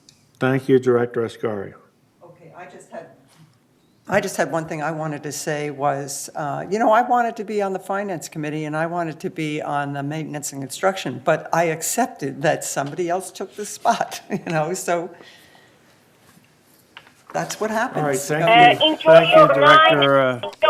Thank you, Director Casey. Now, let's move on. We have 11 more committees to do here. We have 9 or 10 more committees to do here. The next one is the GRF Mobility and Vehicles Committee. Presently, on that committee, we have Maggie Blackwell and Director Lenny Ross. Can I speak something? Yeah, Director My Torn, hands yeah. are up all the time. Well, you talk all the time. We're tired of listening to you. Go ahead and talk. What do you want? Please be respectful. Okay, can I be that disrespect to you too? Speak your piece or I'm going to call you out of order. What do you want? Well, you do that all the time anyway. What I would want to point out is that the list is the chair's preference. So if there's other people that want to be on the list, you have all your majorities come up and protect their interests. Okay, and yes, we are all volunteers, but somebody are more preferred volunteers than others, as we can see the count of all these Director Torn, your point So is dilatory. You're dilatory. I'm going through every committee assignment one by one so that the directors will fill the committee assignments, not I. Director Lee. No, I didn't say you filled that. I said your Director Lee, preference is filling that. You're out of order. Director Lee, you have the floor. Yes, on the Mobility and Vehicle Committee, Lenny Ross wanted to drop the committee, so I want to be in it. GRF Mobility and Vehicle Committee. Earlier, Mr. Ross said that he was not interested. Yeah, that's correct. So I would like to, okay? Yes. Okay, thank you, Director Lee. Director Blackwell. You're muted. Yes, you skipped GRF Media and Communications Committee. Neda is on it and I am on it. No, we're doing mobility That was at and the we're bottom. doing, You missed the bottom of 12A. oh, okay, You I'll go missed back to A. there next. Let's It's get very this one fast. done now. So Okay, we got okay. the Maggie Blackwell, we'll do this one and I'll go back. I'm sorry about that. So GRF Mobility and Vehicles Committee, we have Maggie Blackwell and Pearl Lee. Director Torn.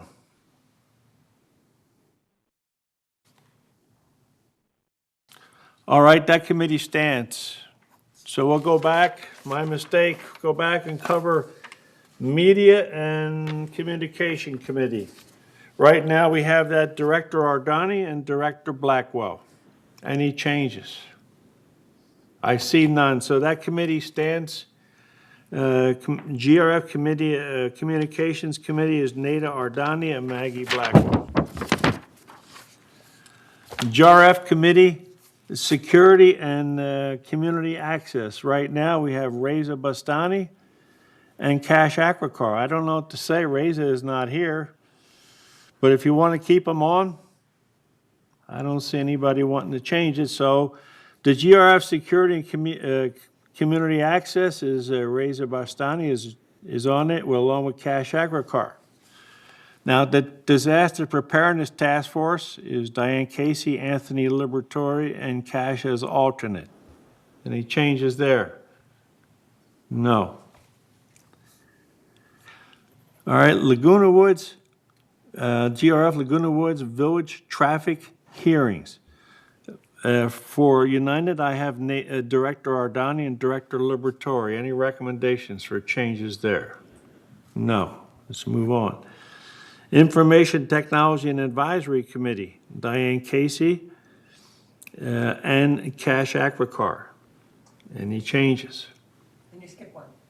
What'd I say? Purchasing? Oh, I'm sorry.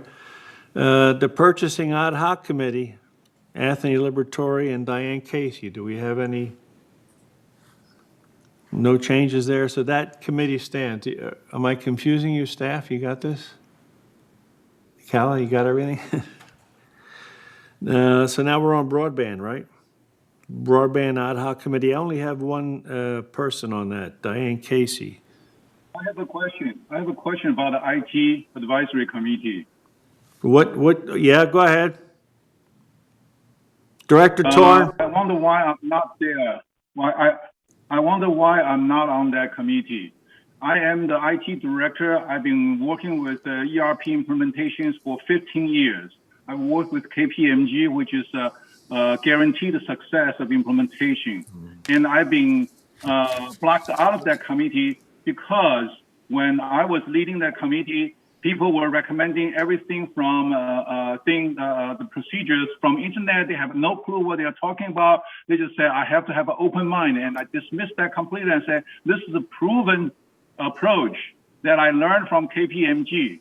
And now they block me out because they don't want me to talk about this proven technology approach at this point because that embarrassed them. Okay, I think this is totally inadequate. The IT Tech Advisory Committee, that the only CIO in the whole board is not allowed to attend this Information Technology Advisory Committee. I think this is and I look at all these process, I begin to suspect there's something hanky-panky going on behind it. Okay, and no information, and this is a closed meeting completely. So we don't know how the budget is, and people say this is a contract discussion. Yes, everything about money is a contract discussion. Okay, at this point, we are wasting I suspect we're wasting our money on a product that's not the best choice of our committee. I would like to hear all the information, and I would like to attend this meeting, join this meeting so I can provide it. I know a lot of people have, all the members have get involved somewhat in those places. But in this kind of project, we have the leaders and we have the super users. These people are all super users. They are from accounting area. They are from the IT development team, but they are not the project lead. They are not the project management team.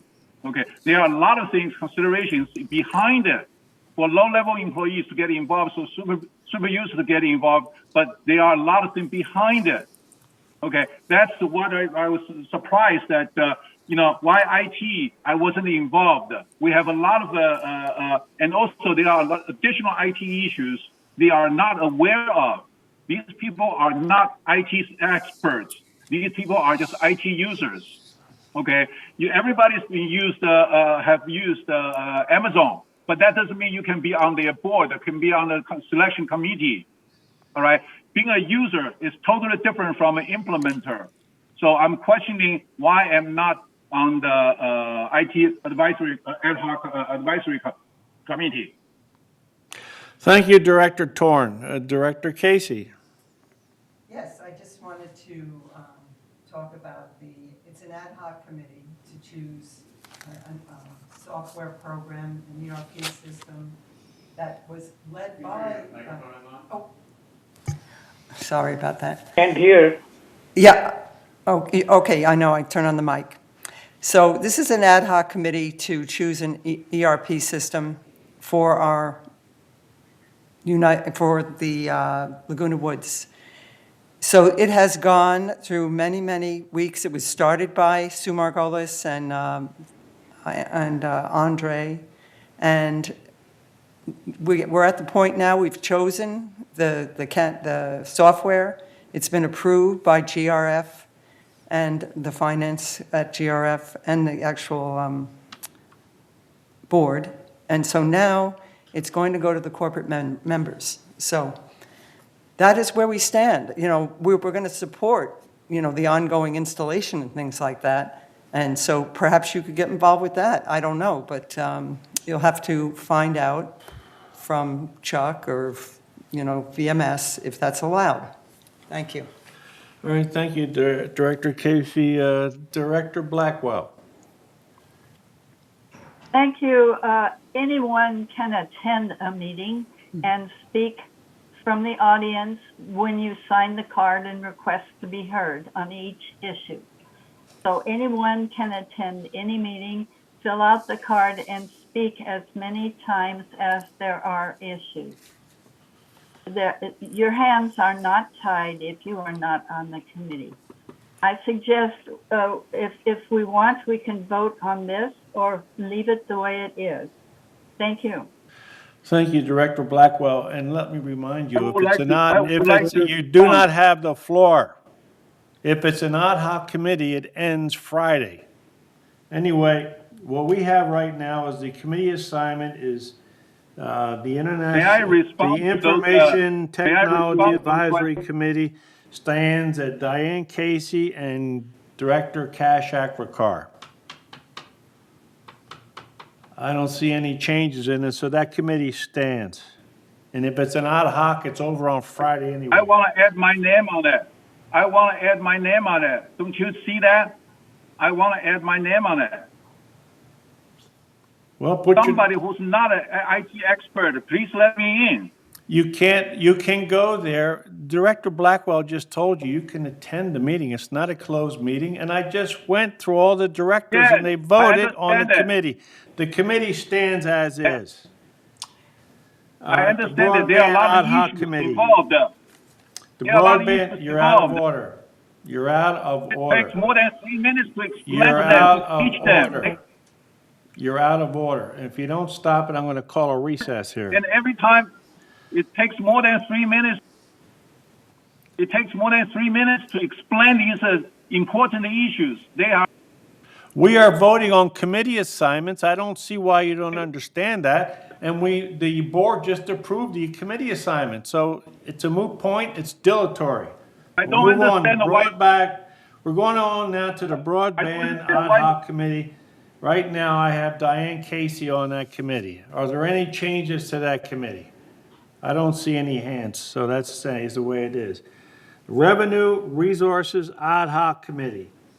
On that committee right now, GRF, I have Diane Casey and Director Ascari. Yeah, I'd like to add my name onto that one. Well, we can only have two. Oh, okay. Well, I would say I'll let you have that. Okay. All right, now we have a change recommended here that Diane's going to take herself off the committee and give it to Lenny Ross. That means Director Ascari would be the lead, and Director Ross is on the committee. Do we have any discussion on that? Okay, that committee stands. Director Ascari and Director Ross are on the Revenue Resources Ad Hoc Committee. The Equestrian Center Ad Hoc Committee.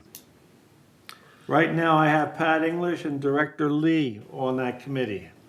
Any changes? Director Torn, are you on this Equestrian Center Committee? No, I was talking about the Revenue Resources Ad Hoc Committee before you called it the end. Well, we have right now, we voted on it. We have Director Ascari and Director Ross are on that committee. The Equestrian Center Ad Hoc Committee, we have Director English and Director Lee. Do we have any changes in that? That committee stands. So resolve further, the resolution 0129 will, September 14th, 2020 is hereby suspended, and staff will resolve this with these new adjustments we have and be up for approval next time, all right? All right. Where were we here? Committee assignments. All right, under unfinished business, let's see, we had just did the committee assignments. Consistent with the advisory obligations under Civil Code 5501, the subcommittee of a board consisting of the treasurer and at least one other board member reviewed the United Laguna Woods Mutual preliminary financials for the month and December 21. Such review is hereby ratified. President Laboratory, Yeah. I just want to make sure that we had a vote taken for the committee assignments. Okay, I'm sorry. I'm sorry, Grant just corrected me. We've been through the committee assignments now, and so we're going to have staff revise these committee assignments. So I'd like to have a motion from the floor to accept these committee assignments as we have just gone through them. Diane Casey makes a Yes, I motion. make a motion. Director Ross seconds it. We'd like to have a vote now. All in favor of the edited and approved changes to the committee assignments for United and GRF? Director Ascari.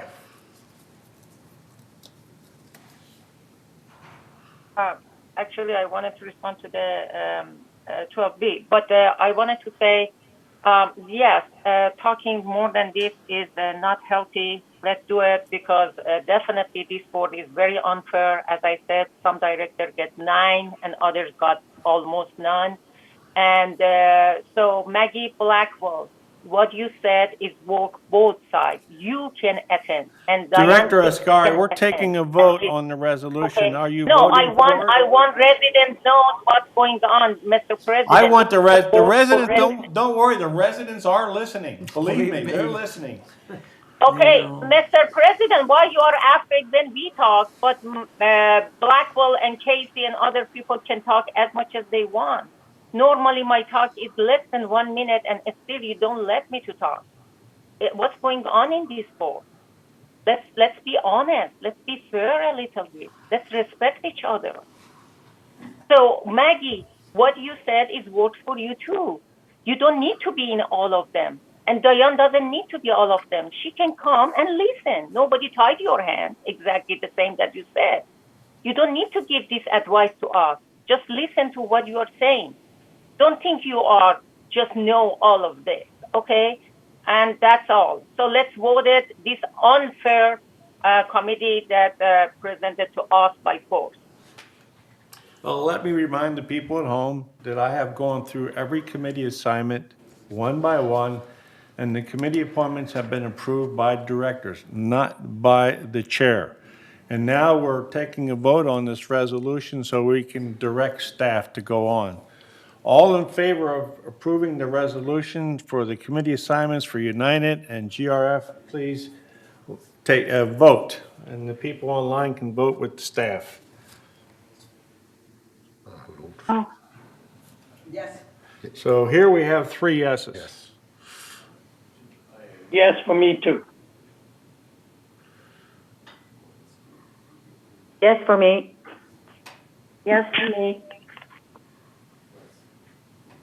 yes for me. And then say I am just for. Yes. For clarification, can we do a roll call vote? Yeah, good idea. Call directors down. Okay, so I'm going to do Director Torn,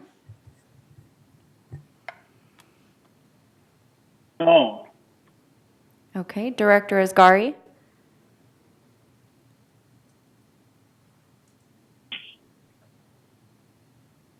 Abstain. Director Libertor, Yes? Director Lee, Yes. Director Atrakar, Yes. Director Casey, Yes. Director English, Yes. Director Blackwell, Yes, Director Ardani, Yes. and Director Ross. Yes. Thank you, Mikhail. So the resolution passes. Thank you very much. And now, where were we here? Okay, so do we need to, on this B, do we need a?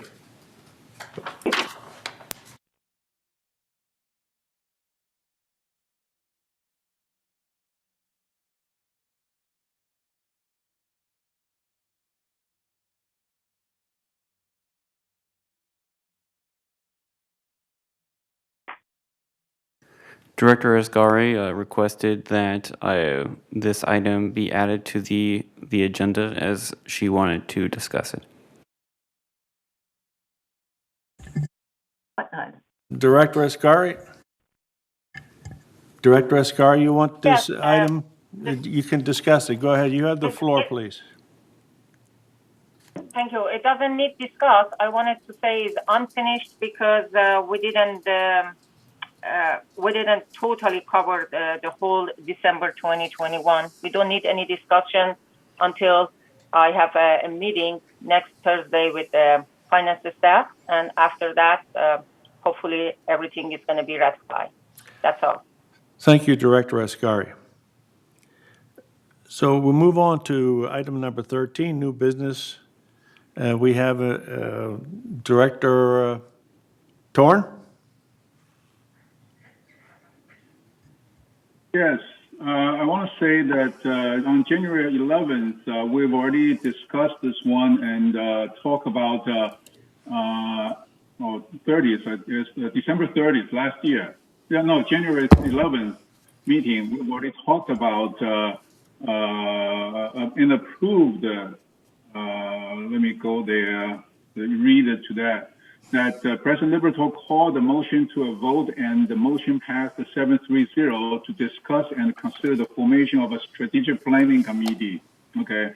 I want to share with you my thoughts, and I send email to every one of you. I'm not sure if everybody read it. Okay. The strategic plan is the owner tells the management what I want. It's like when you give them your money to the retirement investment advisor. Okay, this is what I want. Okay, this is where I wanted to go. Last 20 years. If I want to last 20 years, what should I do with that? Okay, this is the same thing with a strategic plan. This has nothing to do with a non-profit or a profit company. This is your personal desire. Okay, where do you want to go? You pay the money, you need to go where you want to go, where you want to go. Rather than say, management company, take this money and do everything you want. I just approve whatever you want. Okay, that would be the most stupid investment that you can have, to let the investment, let management waste your money. Okay, and we see a lot of these problems happen in the real world, that people just give their money to the investment company and says, okay, give me the money back, and they say, okay, you can have this money. Okay, I'll take it. They don't know that there are other alternatives that can give you much better returns. Okay, the short terms, long terms. So we need to come up with a strategic plan, and as the owner of this community, and I remind you that the board represent all the residents, that they pay, everybody pay $700, $800 for their assessment. Where do we go from here? How do we spend the money? That's what we want to do. Okay, a few good examples right now. We don't have a quality management process. We need to implement a quality process as an initiative, and also we need to set up goals that we want to reduce customer service request call volumes by X% for the next X years. Let's say 30% for the next 2 years. Okay, that's what we want to do, and tell people, because customer service requests directly relate to how residents are satisfied with the service or not. If they are not satisfied, then we got a problem there. We should step in as board members instead of just say, do whatever you can. You are the expert. We don't care about residents' work request number, how many of them. Okay, even if they are overflowed. Okay, and we need to implement best practice based on anybody's experience. Does anybody have any best practice experience in their career? I would hope so, that you come out to running for the board of directors. You must know something best practice that in your career, that it makes your company so profitable, so doing so well, that you are making the companies profitable. You are so respected. If you have never done that, I wonder what happened while you are here. And you talk to the residents and know what's going on there. Okay. And another thing is about things like malware.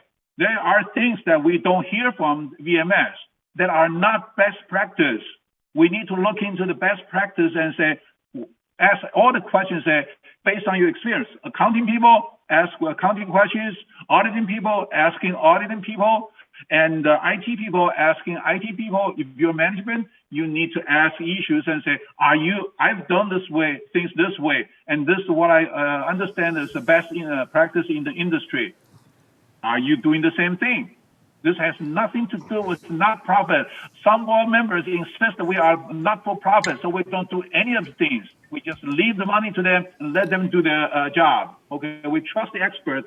However, the saying is that... Can we have a time limit, please?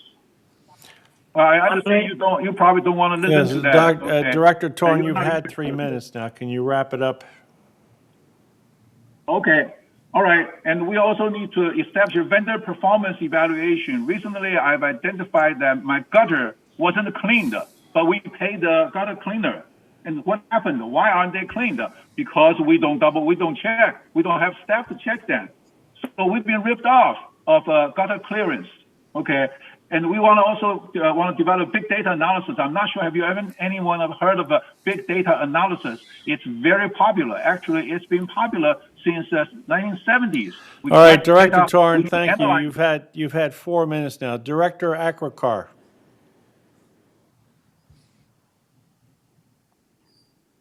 You're muted. What I wanted to say is to keep the time. Okay, thank you. I think 3 Thank minutes. you. Somebody should monitor and stop. Thank you. Director Casey, you have the floor. Yes. Yes, we did discuss this issue of strategic planning last month. And in the past, we have formed a meeting where all the board members get together and talk about what is ahead.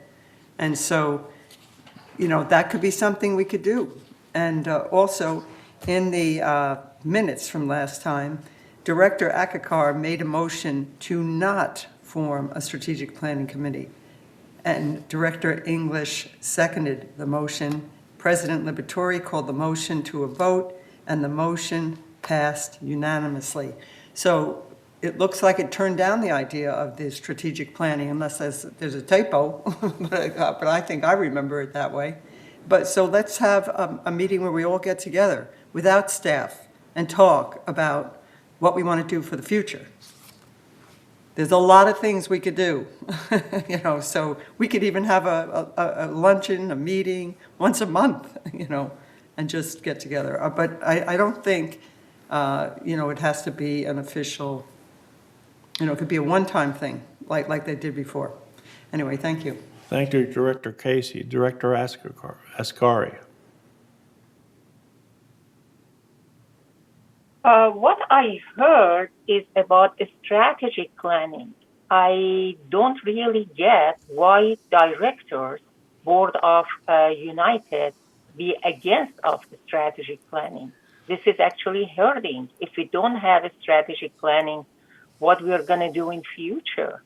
I really don't understand that why should be objection to such an important thing. And as I understand, Andre was the pioneer, and then Sue added with that one, and then we end up with what GRF had it right now. So why we cannot have for United, because the nature of United is different from the nature of GRF. I don't see why we should object with such an important issue. We need to think about 10 years from now, or 5 years from now, and then make a plan. As I said, I don't disagree that we should have some committee, and we should bring those ideas and then present to BMS with the staff or without the staff. Actually, with the staff is helpful because we might ask something and staff says no. That's why I am suggesting we should have this one. It is necessary. It is necessary. Thank you. All right, Director Blackwell. You're muted. I don't need this speaker. No, hold on. Director Blackwell, you're muted. Thank you.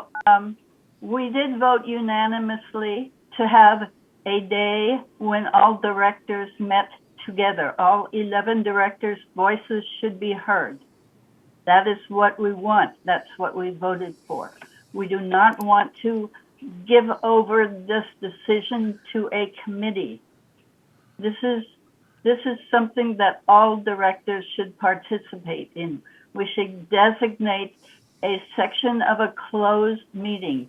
Our closed meeting may be in March, and designate the last hour or two of our closed meeting in March to doing this planning together, so that we hear from every director, not those who just shout. We must hear from everyone, and then we can vote on it and decide. We've done it before. We did it years ago in United, but several people kept yelling through the meeting, and so we didn't always come out with results. But we can try it again this time, and I believe, and everybody else voted for it, that everyone should be there. We are not going to designate a committee to do the thinking for us. Thank you. Thank you, Director Blackwell. Director Akrakar. That's exactly what I'm saying. We are 11 people. Strategic planning doesn't need to be a small committee, but all of us should decide where we want to go. That's better than having 2 or 3 people come together and say, hey, this is where we want to go, and then the rest of them not agree.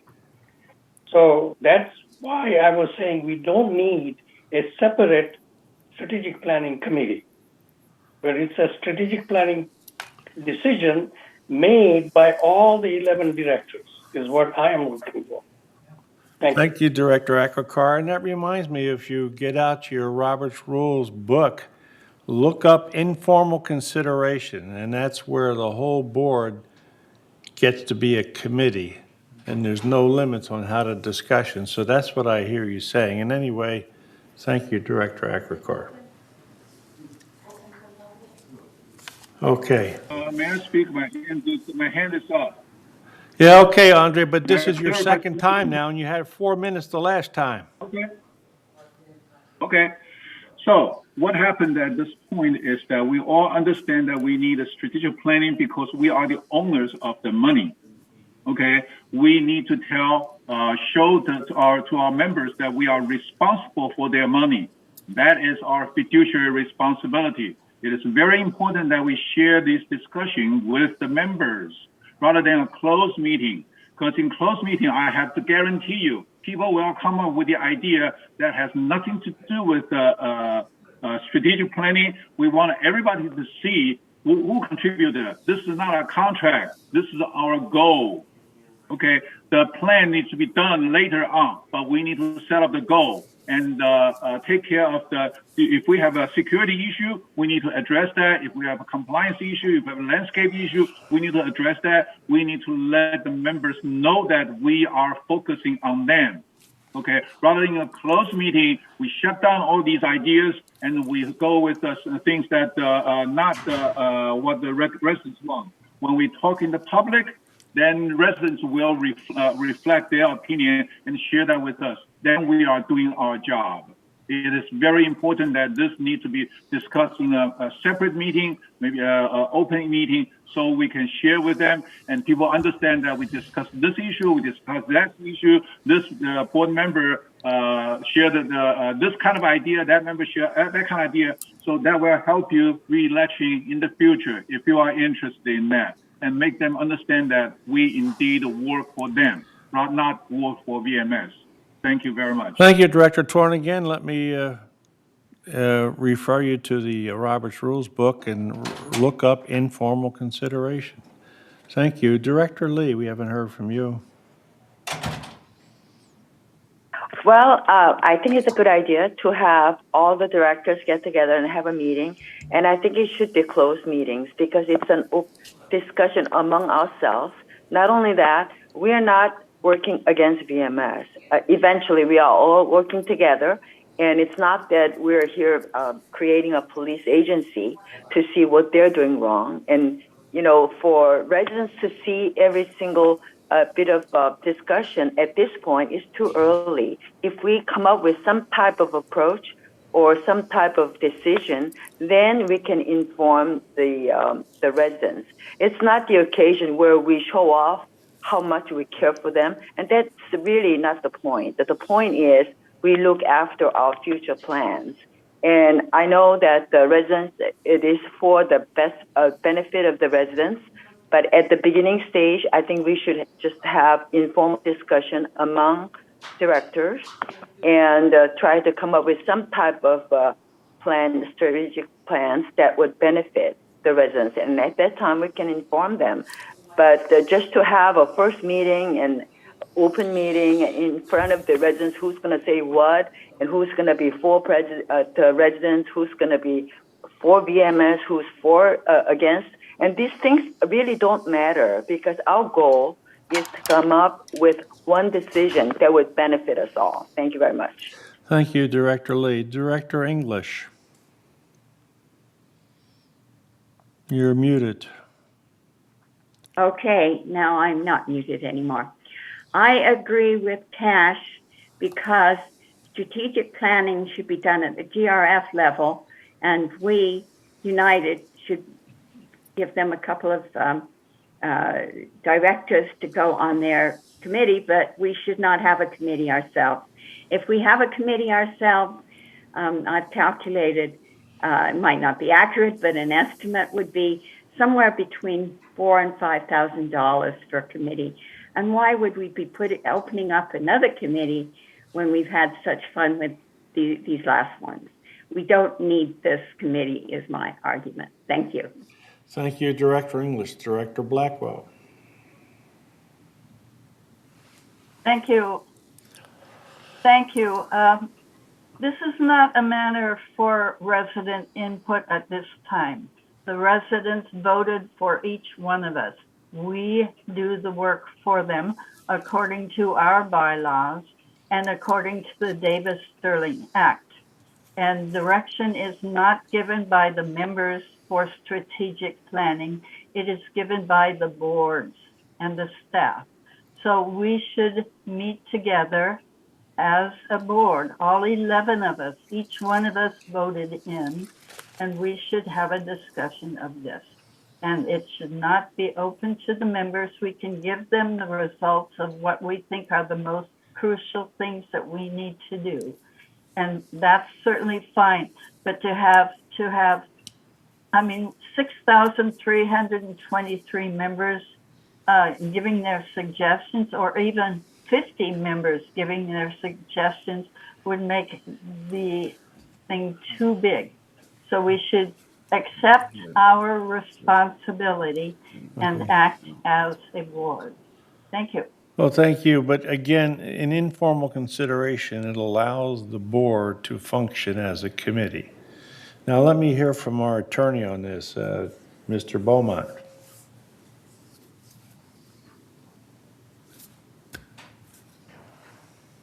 Good morning, everybody. You're muted. There you go. Hey, good morning, everybody.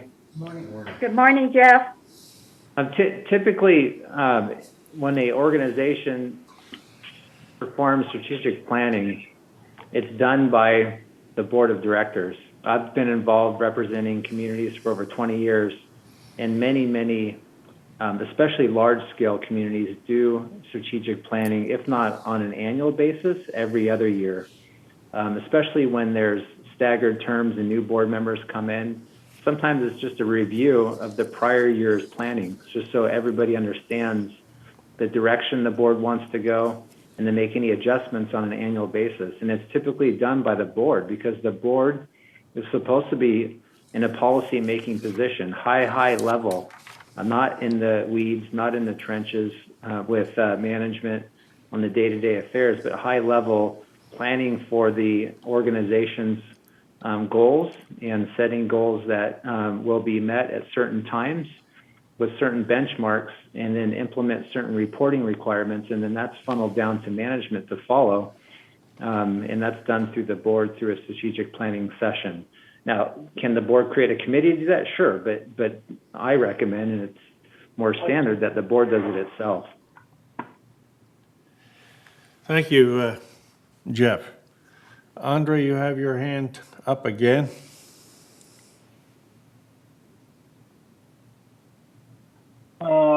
Well, I just disagree with the closed meeting concept. I like the idea of strategic planning, and I think, my experience is every organization that hands money out needs to have a strategic planning.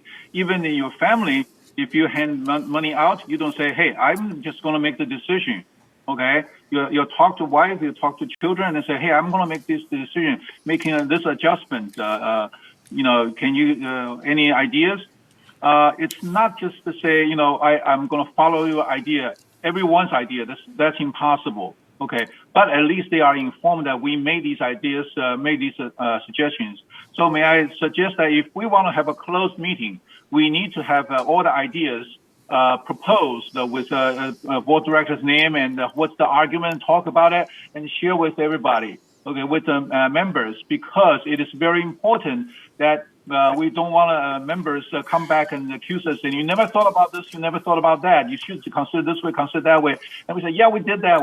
There's a lot of questions. Yes, we did that. Yes, we did that. We just never communicate to anybody else. Okay, it is very important that we need to communicate, especially at a strategic level, strategic goal level, that we've considered this one, but we shut down or we specifically promote it because certain reasons. There will be a lot of goals. I agree with that, 20, 30, 50 goals, but we cannot achieve them. So we picked the right one and we made a decision this way. That's what we want to communicate. Otherwise, there will be rumors all around. Somebody's doing this for the personal interest, benefit, and that kind of thing. We don't want that. It needs to be communicated to the community. If we wanted to have a closed meeting, I would expect we publish it, or we have a town hall meeting, and then after that, after the meeting, we can talk, collect information from residents, and maybe they'll have some different ideas. Listen to them. Okay, they vote for us. We need to talk to them. Thank you. Thank you, Director Torn. And again, this informal consideration is not necessarily for a closed meeting. It allows the board to function as a committee. All right, Director Akrakar. Your hand is up. You're muted.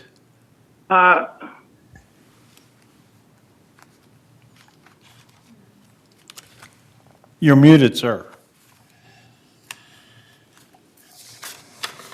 I didn't take my hand down, but Oh, I didn't okay. have any question. I'll take it down. Thank you. Thank you, Director. All right, so new business, do we want to do this? What do you want to do with this, board? This is under item 13A, United Strategic Plan. As it's been brought out by directors, it's been voted down before. Do you want to send it back to committee? Are we making a motion? What are we doing Can I here? make a motion that we have a strategic United Plan meeting at our next March closed door session, maybe towards the end of the meeting, for about 2 hours? We have such a meeting. So we have a motion forwarded by Director Ross. Could you repeat it, please? Yeah, that we have a United Strategic Plan meeting during the last 2 hours of our closed session in March meeting. Thank you. Do we have a second? Yes, I second. Director Casey is seconded. We don't need 2 hours to do that. Whoa. Now, again, we have a motion on the floor. It's been seconded. Now we're open for debate. Director Blackwell. I think we should not have a time on it.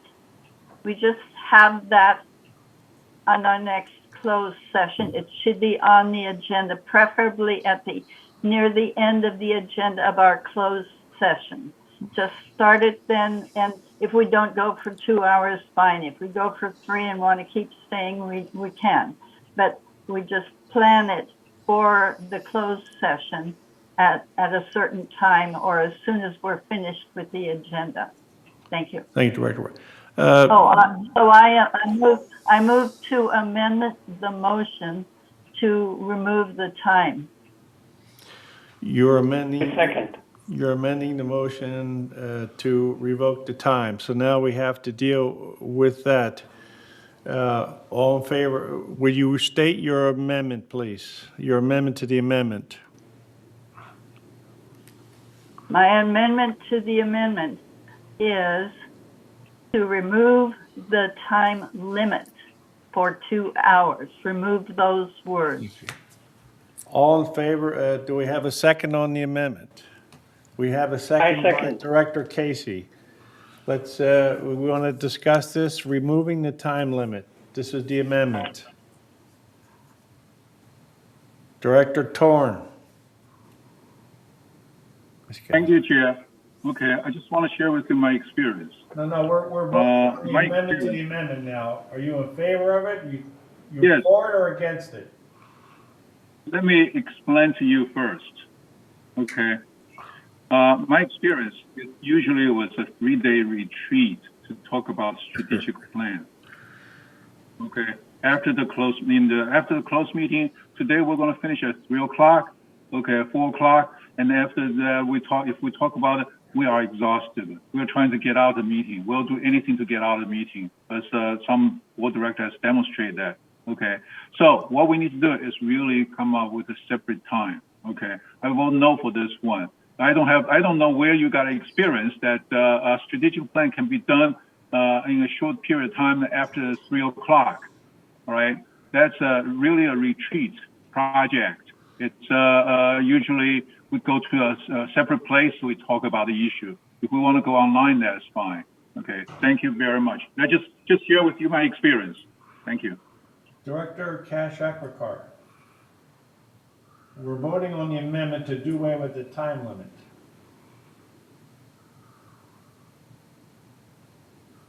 Yeah, I think we don't need to put a time on strategic planning. It should be at the end of the meeting, and So you're whatever time it takes. You're against the time limit, did I hear you correctly? Yes. Yes. He's in favor of the amendment.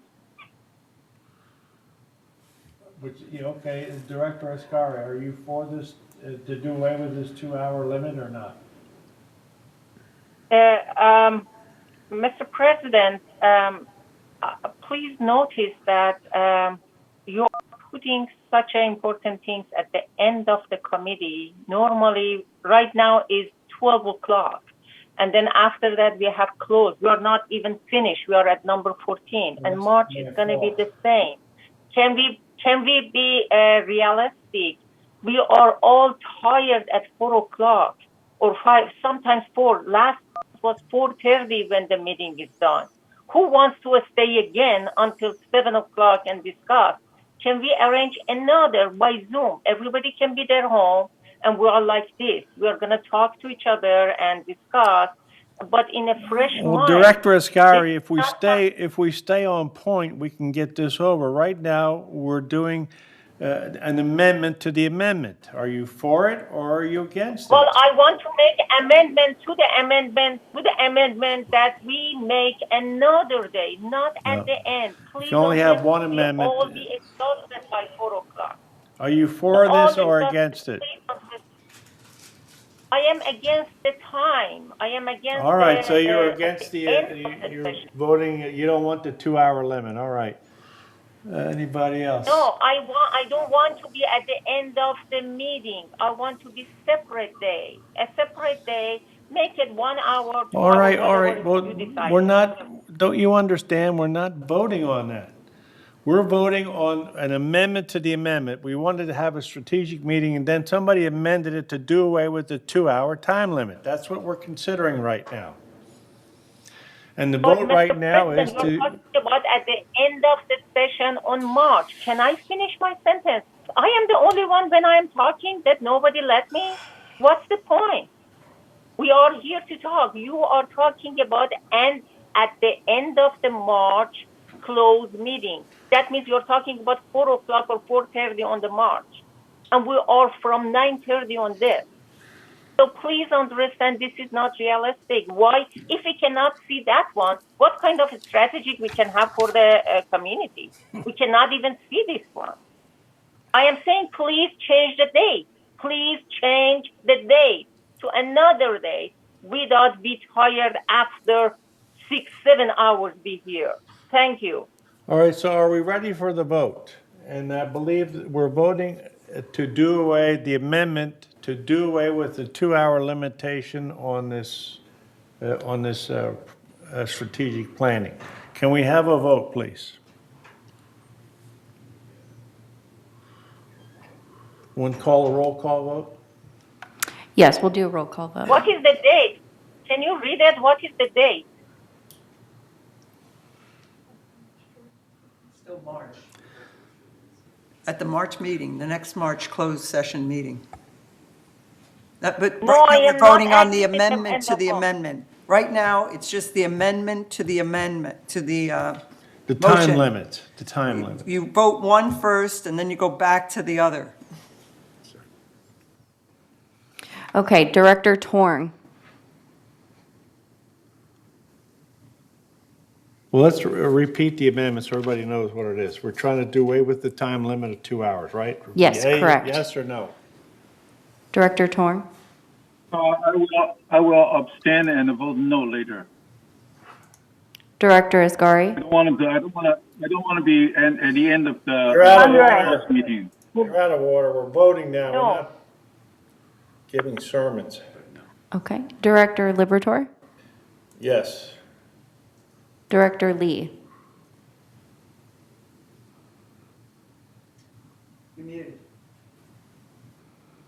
I'm for without time limit. End of closed meeting without time limit. Okay. Director Bastani is absent. Director Atrakar? No time limit and do it at the end of the meeting. Director Casey? Yes, same, no time limit, and at the end of the closed session meeting.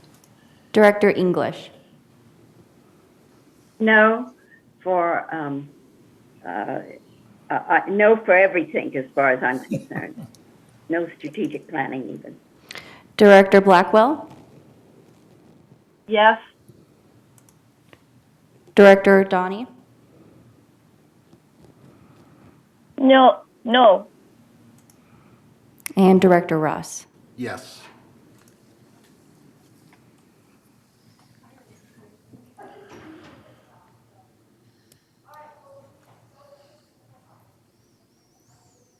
Okay, the motion passed 6-3. So the motion passed that there will be no time limit. Is that correct? So now we're on the main amendment to have a strategic plan. No, the main motion. Main motion. Yeah, the main motion to have a strategic planning meeting. Is that correct? Okay. All right. So let's. Can I make a motion for another day? No, we have to deal with this motion first. Sorry. We have to deal with this motion first. We did away with the time limit of 2 hours. Now we're dealing with the motion to have a strategic planning meeting at the end of the March meeting. Well, you are putting together. Can you separate having a strategy, but not at the end of? You are not listening to us. I am listening to you. You're not listening. We have a motion. We just voted down an amendment, and now we're voting on the motion to have a strategic meeting. Is that correct? No. Yes. We have already decided that we will have a strategic planning meeting. We voted on January 11th. It's just that when we're going to have the strategic planning meeting. We are voting on the fact you're out of order. Because you're out of order. I'm not out of order. I'm the chair here, and I'm running the meeting, and you'll listen.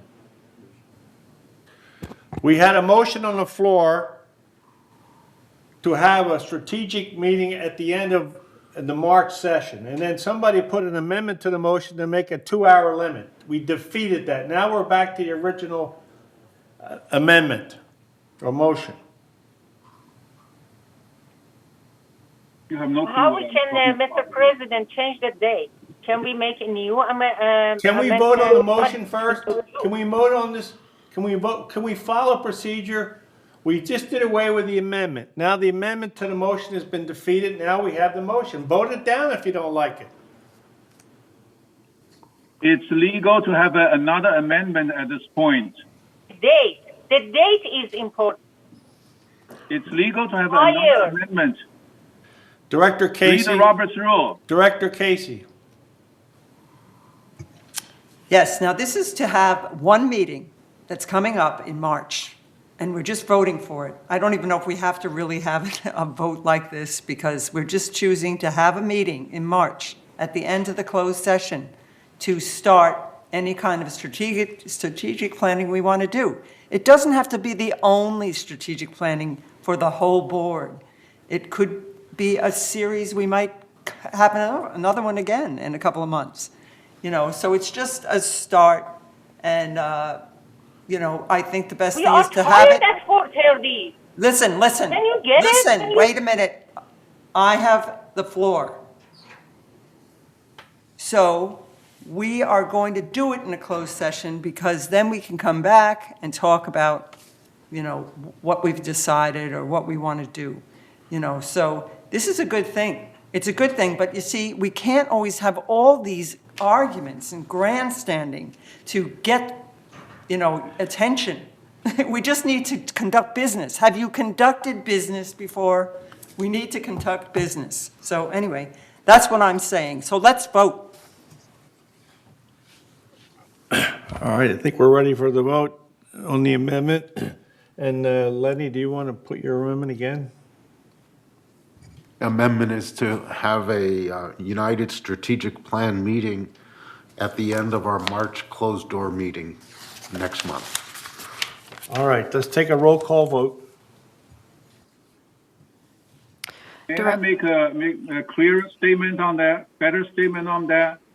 We are not having a strategic meeting on that after closed meeting. We are scheduled a closed meeting, the scheduled strategic meeting. We already approved the strategic planning meeting. We just schedule it. We're not say having approve a strategic planning meeting. Because if it's defeated, that means we have no strategic meeting anymore. Would you repeat the amendment, please? The motion? Repeat the motion so we all understand what the motion is that we're voting on. Again? So the motion that No, you don't, you're out of order. I'm not asking you for the motion. I'm asking for the motion proposer. So we're having a United Strategic Plan meeting at the end of our March closed session meeting next month. All right, roll call vote, please. Director Ross? Yes. Director Ardani? Yes. Director Blackwell? Yes. Director English?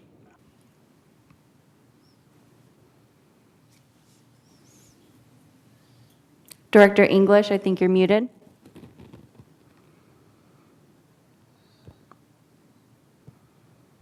No. Thank you. Director Casey?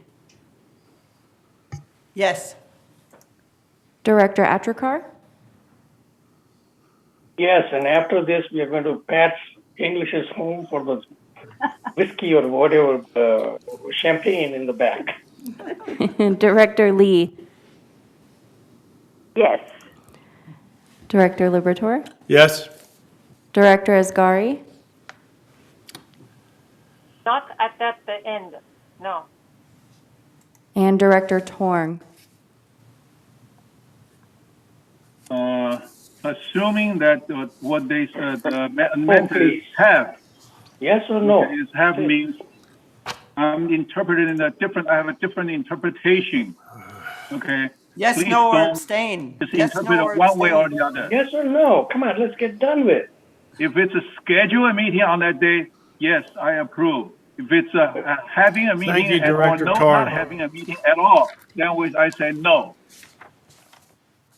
Well, what's your vote? I said yes. Yes, If okay. assuming it's a scheduled meeting, if everybody agrees All right. it's just a scheduled meeting, Staff, I what's say the yes. count there? Carla, what's the?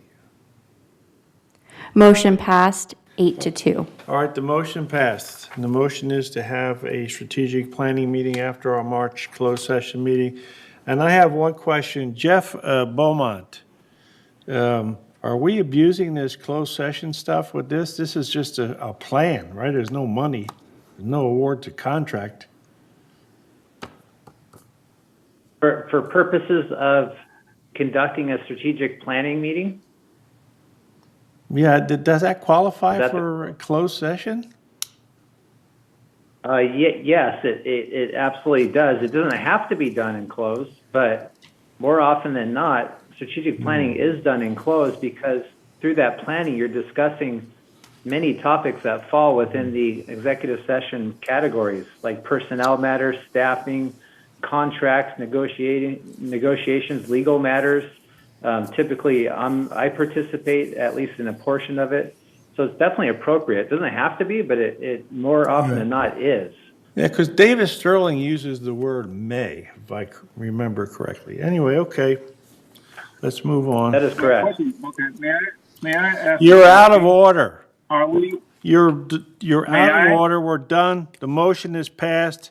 Now we're going on to director's comments, and I'm going to start with the people who are here. Director asked Casey the- first. You asked the question. You're out of order. I asked the question. You're out of order. We're past that. You asked the question. It's not. We're all- on director comments now, and we're going to start with Director Casey. Well, I was just going to say, the committee reports would.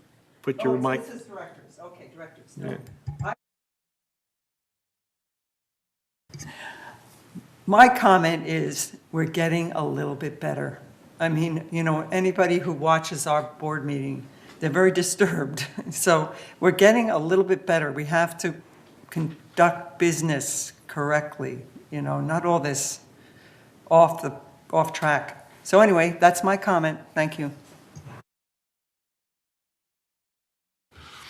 Yeah, one of the serious issues that we have to get our hands around is this insurance issue. It's a problem that if it doesn't get resolved, there's people like me who won't be able to move into Laguna Woods. And it's 4 years or 6 years ago, when I moved in, I borrowed money from NCB, was able to move into a beautiful co-op where we now live. And it's necessary because if we really want to uphold the values of our properties, there's about 1 out of 4 people that finance their co-ops. And we're basically saying to those people that you could no longer buy a co-op, you're going to have to buy a condo or look elsewhere. And so basically they're SOL, out of luck. And I think it's necessary because if we really want to uphold the values of our co-ops, we really have to find an answer to this insurance problem. And we need to work with staff, work with insurance companies, and find the best answer. That doesn't automatically mean that we're going to be raising our HOA fees by $100 a month as Third did. But maybe there's other alternatives. Maybe there's other options that we're not considering. And it's an important issue. And I, for one, would like to be on a committee if a committee does get set up to resolve this issue, because I think it's of dire importance for our community to come up with some solution for this problem. Thank you. Thank you, Director Ross. Now I'm going to go to the monitor, and I'm going to go left to right, first row, then left to right, second row. And the first one up is Director English. Director English, do you have some comments? You're muted, please. Unmute yourself. Make sure your microphone is on. I don't think they heard. Director English, I'm going to go left to right on the top row and left to right on the bottom row. Director English, do you have a comment? I sure do. Can you hear me? Yep. Yes. Yes, you can hear me. Okay. This is what I've been trying to tell you all day. The city is having a meeting, a city hall meeting tomorrow at 2 o'clock. It's really essential that as many people get over there as possible. The subject is an 812-page report, and it is for rezoning a lot of the properties near United. For example, the church, the Catholic Church there has a lot of land for parking, and so does the restaurant there. And there are many places like that they are going to be rezoning if we don't get after them and tell them, no, we don't want that. They're going to try and put 1,000 extra units, and I don't mean united units, but I mean anywhere to live units. And they're going to be all over the place. The traffic is going to be horrendous, and it's something you should all be very, very concerned about. Because another thing that will happen is that the value of our properties will certainly go down. So please, please consider the importance of this and attend that meeting tomorrow at City Hall at 2:00 and make some comment. The number is 7.1 and it goes all the way up to 812 pages. So I'm sure you've got some comments there you can make. Thank you very much. Bye-bye. Thank you, Director English. Director Ascari. Thank you. Well, I wrote my comment last night, which actually was matched with what two of the residents mentioned, because it's a lot in the among residents and especially posting next door. One attractive advantage of living in Laguna Wood Village is that this community is gated and it is a safe place to live after age 55. These days, there are complaints by residents about how our fences in some parts alongside of El Toro and even near golf courses are broken, or some are so weak that anyone can jump over it. This might be related to many posts in Nextdoor about theft in village. I am asking if possible, Siobhan make a special effort and ask for a report about all fences around the village for the sake of safety of our residents. And would be great if she shares the report with us in the next meeting. I would like also to add, if it is possible, please, all, especially president and all directors, be fair and let all directors talk exactly the same way, not interrupt the person, one person, and then let the other person, favorite one, talk a lot. Please let this board be a fair place. Thank you. Thank you, Director Ascari. Director Cash Aquicar. Yeah, I agree. It's important we go to that meeting tomorrow. I definitely plan on being there at 2:00. It's something to do with our future of the co-ops, I think. That's my comment. Thank you, Director Aquicar. Director Lee? Hi. Over last 2 weeks, I've gotten some emails regarding the trash pickup, and they were having hard time finding recycle bins or not. Their trash is not being picked up. I have communicated to CR&R, and they were pretty quick responding to these problems, and they informed me that they will go by phase 1 and phase 2. Now they're finishing phase 1. They'll be having a weekly meeting with BMS, and in phase 2, they're talking about providing more recycle bins and, around here. So I'm looking forward to see more improvement. And I am also very concerned about the safety that Director Ascari had mentioned, and I think that should be taken very seriously. Thank you. Thank you, Director Lee. Director Blackwell. Thank you. Thank you. The M&C fencing is on the project log. It will cost United extra to go faster. So that will definitely be a financial problem that will come before finance and the board if we decide to increase the speed, or maybe we can adjust who gets fenced first rather than increase the speed, but that will be that it's on the project log for United. It's been on there for 4 or 5 years. The loans, CAI and the village sent out an email one time giving us phone numbers to call and contacts to make so that we can give the loans again.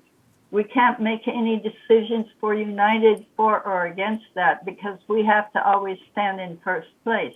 But we can certainly contact the state to see if we can give that insurance a second look and give us a benefit.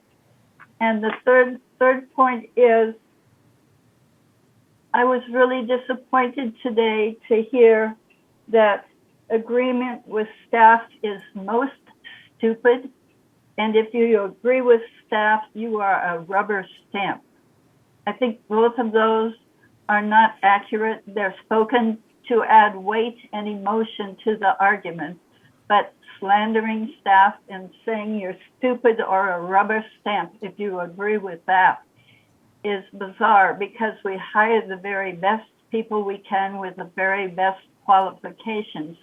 Then if we close our ears to them, why did we bother to hire them?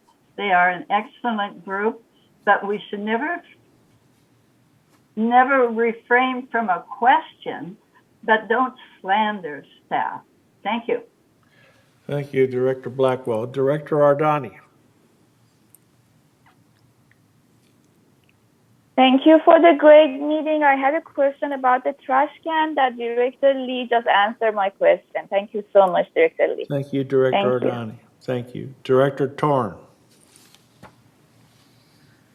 Yes, I'm looking forward to VMS to provide us the work request KPIs so we know how bad the situation is or how good situation is, improvements or getting worse. Okay, that's within our responsibility to make sure residents and our members have a better life today. If there's constantly increasing, we need to focus on that.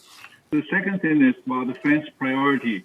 We need to have flexibility. If there are certain areas that get hit hard because of fencing issues, we need to jump on that and solve that problem rather than just say, we have a plan. You're the next one. So sorry, wait until the next time. Let's just jump on that. If everybody's had a complaint about, we have a problem here, we have a problem there, then the board has a problem that says, yes, we need to probably put more budget in there, rather than say, we have a plan and we're going to follow the plan. Okay. Following the plan. That's the most important thing, is that, as we said, trust but verify. We trust the staff, we trust them, but we want to verify if they are doing their best or if the residents, our members, are taken care of properly. So we need to verify. If we don't verify, we just say, there's a plan, there's a plan. You should just, everybody should follow the plan. Then we are not verified with the residents. We are not for the best interest of the residents. Okay, we may need to shift other priorities to provide the fence more budget so that we can take care of that. It is very important that we trust but verify. If you don't know how to verify, you are just a rubber stamp. If you just approve everything without verify whether residents benefit from it or not, then we need to look at it and say, we should, that's our job, is to make sure they are doing their best. And Lenny, I really appreciate you proposed insurance issue. That is definitely a strategic plan. We want to look into that. And thank you very much. You have the experience in that, and you've done that before, I'm sure, in your career. So that is the way to come up with a strategic plan, is everybody come up with, based on their experience, what they have done in the past, the best practice. And if you see that it's not done right here, exactly the same way that the best practice here, then it's time to bring it up and say, hey, I did it differently. Okay, why can't we do it that way? And also about GIF. Yes, GIF has a different, has a strategic planning committee. GIF has a different goal. They don't have a large landscape situation, and their landscaping situation is about the gates and clubhouses. Our landscape issue is about our community. That is a different issue, okay? And they have worked with an MSC committee, but their MSC committee is about clubhouses. not about houses. We have different goals. Now we have to recognize that. And for the benefit of our residents, we need to look at it from their point of view rather than from GRF's point of view. And we need to work together so the budget will be evenly distributed. And that's why I've been proposing on one budget concept. We need to work together and prioritize that so we don't just let GRF say we have a strategic plan. It's all on the clubhouses. We'll take all the money, and then whatever left is our money. We need to pay attention to that. The strategic plan need to work together, and we need to negotiate on that. Thank you very much. It is a very interesting discussion. 7 years ago, I proposed a strategic plan. Nobody understand it. Okay, I'm glad that people are beginning to understand it. We are the owner. We need to make a decision. We just say, take the money, do whatever you can do the best. We trust you, we trust you, and we don't want to verify anything. Okay, thank you very much. Thank you, Director Torn. Number 15 on the agenda is committee reports. We'll have ask the Director Oscar to give us a report on the Finance Committee's findings. Thank you.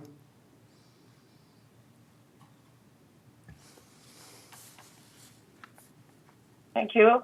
Can we have the first slide, please?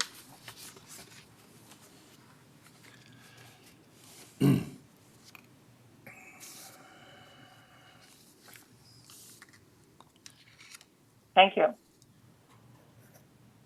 Through the reporting period of December 31st, 2021, total revenue for United was $46.5 million compared to expenses of $47 million,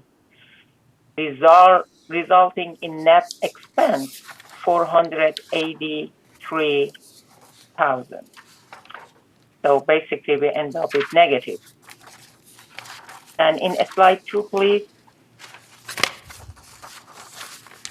In finance, we are more interested in checking operating portion. The operating fund without depreciation shows an operating deficit of $163,000 through the reporting period.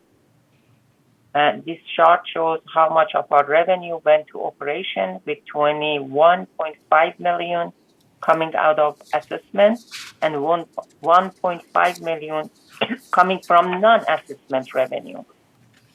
And this is compared to operating expenditures of $23.2 million without depreciation. Can we have next, please? This next chart takes the full income statement and compares those results to budget. We can see that United ended the period better than budget by $2.6 million when combining both operating and reserve savings. Can we have the next slide? The most significant variance from budget were attributable to following. You can see that 3 of them is favorable and 3 is not. Of course, employee compensation, favorable, $1.4 million, resulting primarily in the Department of Maintenance and Construction and Landscape. Saving occurred in landscape where sharp bed maintenance was outsourced, creating saving in labor hours. And then you can see the next one is outside service, almost $1 million, favorable variance resulting from late start of programs due to the COVID-19. And budgets are spread evenly for programs such as building structure, plumbing, and tree maintenance. The next favorable is materials and supply, which is $812,000, favorable again. Variance and resulting from late start of program due to the, this one is based on appliance and plumbing. This is material and supply. Sorry about that. And you can see that the legal fee is the last one with 172,000 favorable variance, resulting to lower expenditures to date than anticipated. And the budget for legal fee is a contingency, and of course, is fluctuated year to year. And we have some unfavorable. You can see the first one is unrealized gain loss on investment, 552,000 unfavorable variance due to adverse conditions for bond investment. The second one, of course, is very familiar for everyone, is insurance, unfavorable, 225,000, and unfavorable variance due to higher premium for property and casualty insurance. And the last one is utility and telephone with 221,000. Again, is unfavorable. And budget was based on a 5 years average of water consumption, which was estimated at 488,000 cubic feet. Well, you can see that didn't go for this year. So if you go to slide 5, please. On this pie chart, we show non-assessment revenues and to date of 1.7 million, excluding the unrealized loss on available for sale investment. If you include the unrealized loss on investment, non-assessment revenue total would be 1.2 million. Revenue is recognized by category, starting with our largest revenue, with generating category fees and charges to residents, followed by laundry, resale processing fee, investment income, and so forth, as you can see in this chart. Can we have a slide 6, please? On this pie chart, we see the expenses to date of 47 million, showing that our largest categories of expenses are for employee compensation, property and sales tax, followed by outside services, utilities, insurance, material, and supplies, and so forth. And of course, at the upper right corner, we show a breakout of the utility category that you can see. And if we have a slide 7, thank you. On this slide, we see the same expenses, but excluding property and sales tax, because that's different. We collected from residents and we just passed to the city. I wait a few seconds so you can see this one, and we can move to a slide 8 after that. Our fund balance are shown here. You can see the fund balance on December 31, 2021 was 1.1 million. Contribution and investment revenue total was 741,000, while expenditures were a credit of 1,000. The reserve fund balance on December 31st, 2021 was 19.3 million. Contribution and investment revenue collected total 10.5 million, while expenditures were 11.3 million. Property taxes fund balance on December 31st, 2021 was the net 666,000, and contribution and investment revenue collected total 12.1 million, while expenditures was 12.2 million. That's why the net of 66,000 was negative. So slide 9, please. We compared this historical fund balance for the past 5 years on this chart, which has average of 21 million. You can see that little line, darker blue line. We are almost a little bit below that by end of 2021, which is the first one compared to 2019. And the last slide is slide 10. We have a slide here to show resale history from 2019 to 2021 through December 31st, 2021. United sale totaled 508, which is 175 higher than prior year for the same time period, which is a good news. The average year-to-date sale price for United Mutual was $281,000, which is 24,000 higher than last year for the same period, which both of them are very, very good news, and we look forward just keep going that way. And that was my report for the finance. Back to the president. Thank you, Director Ascari. Now the report on the Architectural Control Standards Committee. I headed that up. We just have one approval that we already covered on the consent calendar. And our next meeting will be on February 17th at 9:30 a.m. In the boardroom. All right, and it'll be, for right now, be virtual. And now the next committee is the Member Hearing Committee. Director Ardani, do you have a report on your committee?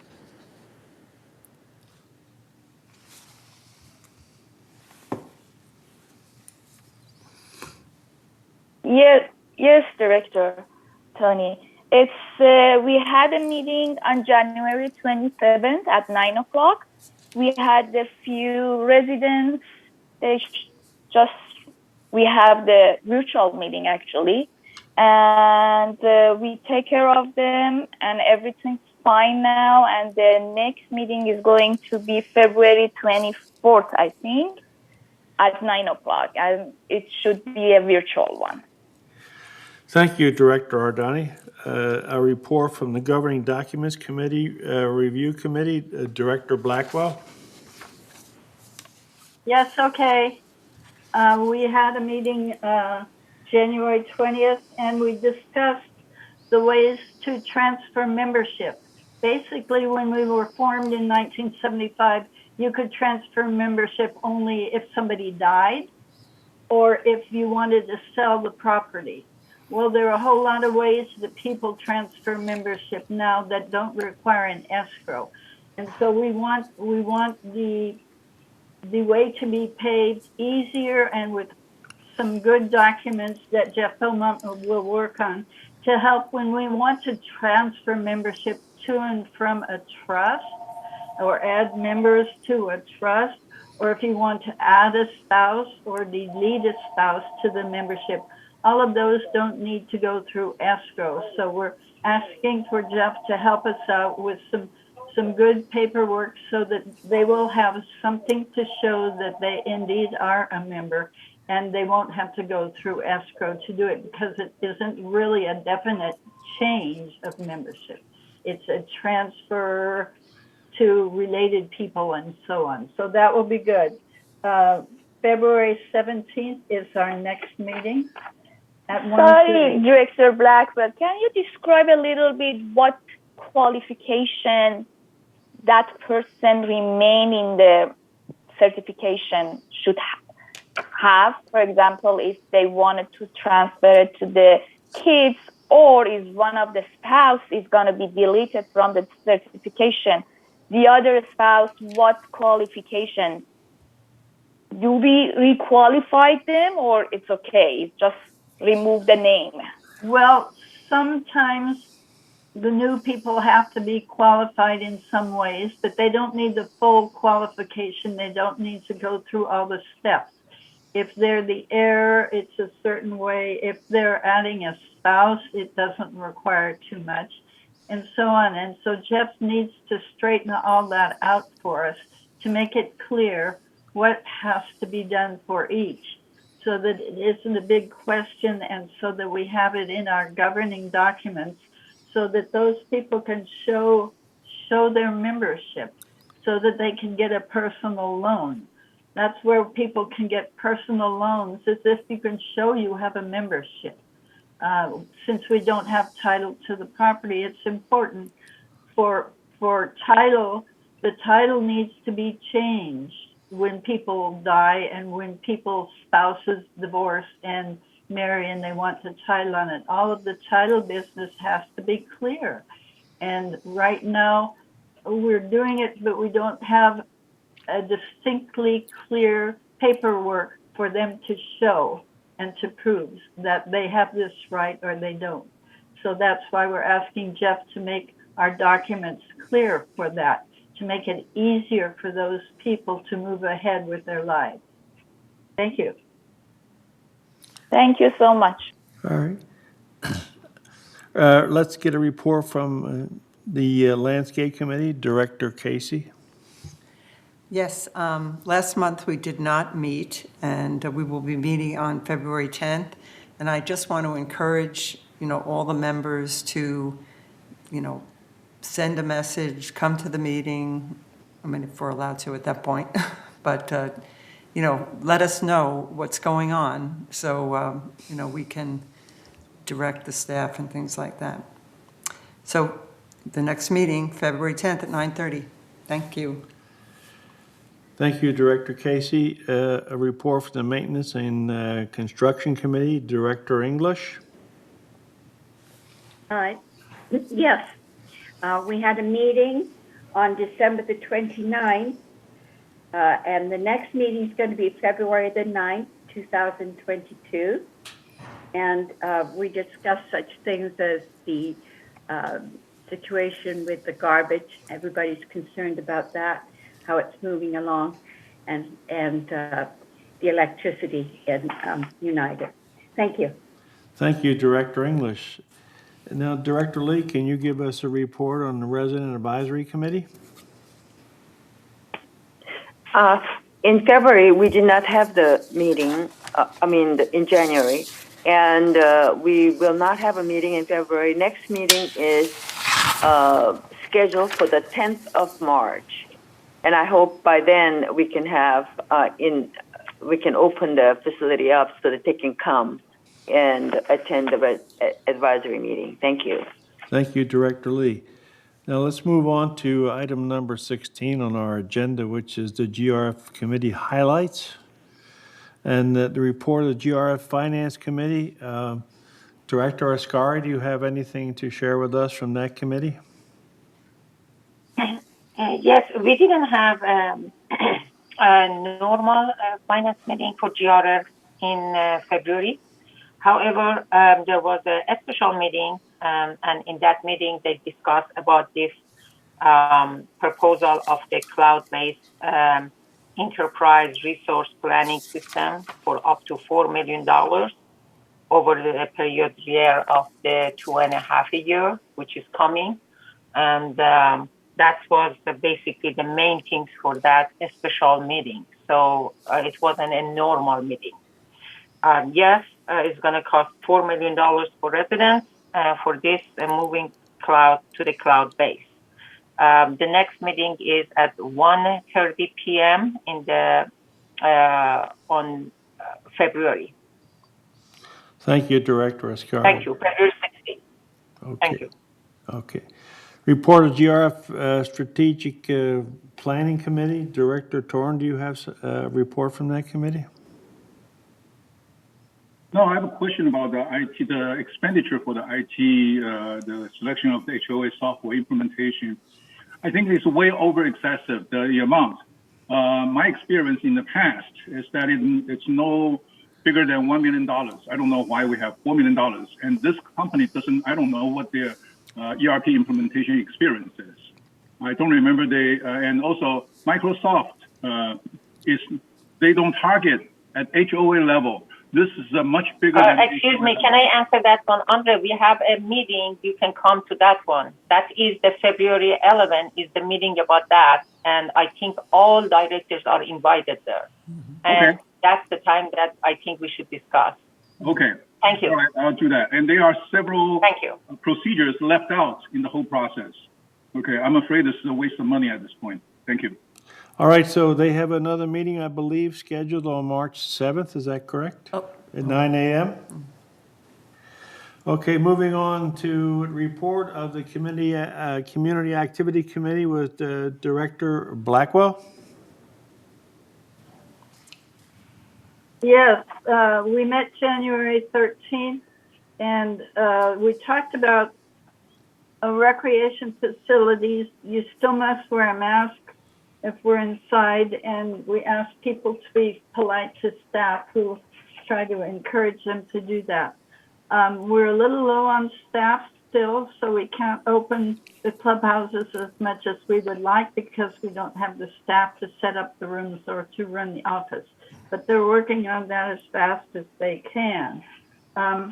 The garden centers have been having some problems with some people putting up fencing and putting up structures which are not allowed, and they're dealing with those and trying to go back to a more uniform enforcement of the rules so that everybody has a fair standing. The waiting list is shorter than it was years ago, but there's still a little waiting list. The online reservation system is still a fight. It's 40 who like the new system and 60 who don't, but they're using a hybrid system. So for some hours of some days, you can sign up for courts, and otherwise you can just go down and put your racket up or put your name in and wait for the next court. So the best way is to stay in that hybrid mode so that almost everyone is slightly pleased and slightly distressed, rather than to have 40% of the people be greatly distressed. So it looks like they're going to try that for 6 more months and see how it goes. And our next meeting is, let's see. Next meeting is February 10th, this Thursday. Thank you. Thank you. Director Blackwell, are they still having problems with people gaming the system over there? No, they've pretty much controlled that, particularly on the 4-up system. They've got that under control. And the other one, they've got a pretty good control of that. And they know who the people are now. So they are watching and monitoring that. So that should not be a problem in the near future. Thank you, Director Blackwell. Now, the Equestrian Center Ad Hoc Committee, I tried to get in on that meeting, but I did something wrong with my computer at home, so I don't have a report on that. Does anybody else? Oh. Excuse me. Okay. This is Pat English. Yes, Pat. I'm on that committee, and I'd like to say something about it. Yes. I had an awful time. I tried to find it. Can you hear me? Yes. Yes? I tried to find information on when they were holding the meeting, and the only thing I could figure is that the 2 girls, Bunny and Yvonne, had a meeting themselves and hadn't told us anything about it. I don't know. I hope that's not true, because it's very important that all the people who are involved in these various committees are notified that there is going to be a meeting. And anyway, hopefully that'll get worked out with time. Thank you, Director English. I'll run with that with Bunny Carpenter and see what's going on with that. Report of the Landscape Committee, Director of GRF Landscape Committee, Director Casey. Yes, so I'm going to be attending the next one, which will be on March 9th, now that I'm on that GRF committee. So I'll keep you posted next time, because I did not go to the last one because I don't think I was on it. Thank you. All right, Director Casey, report of the GRF Maintenance and Construction Committee, Director Cash Aquicar.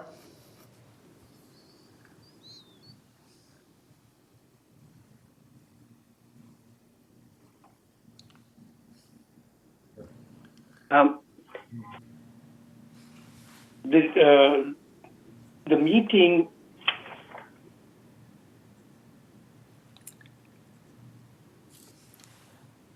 December 8th, 2021 was an open session meeting, and I am not sure. I think the 29th meeting was canceled.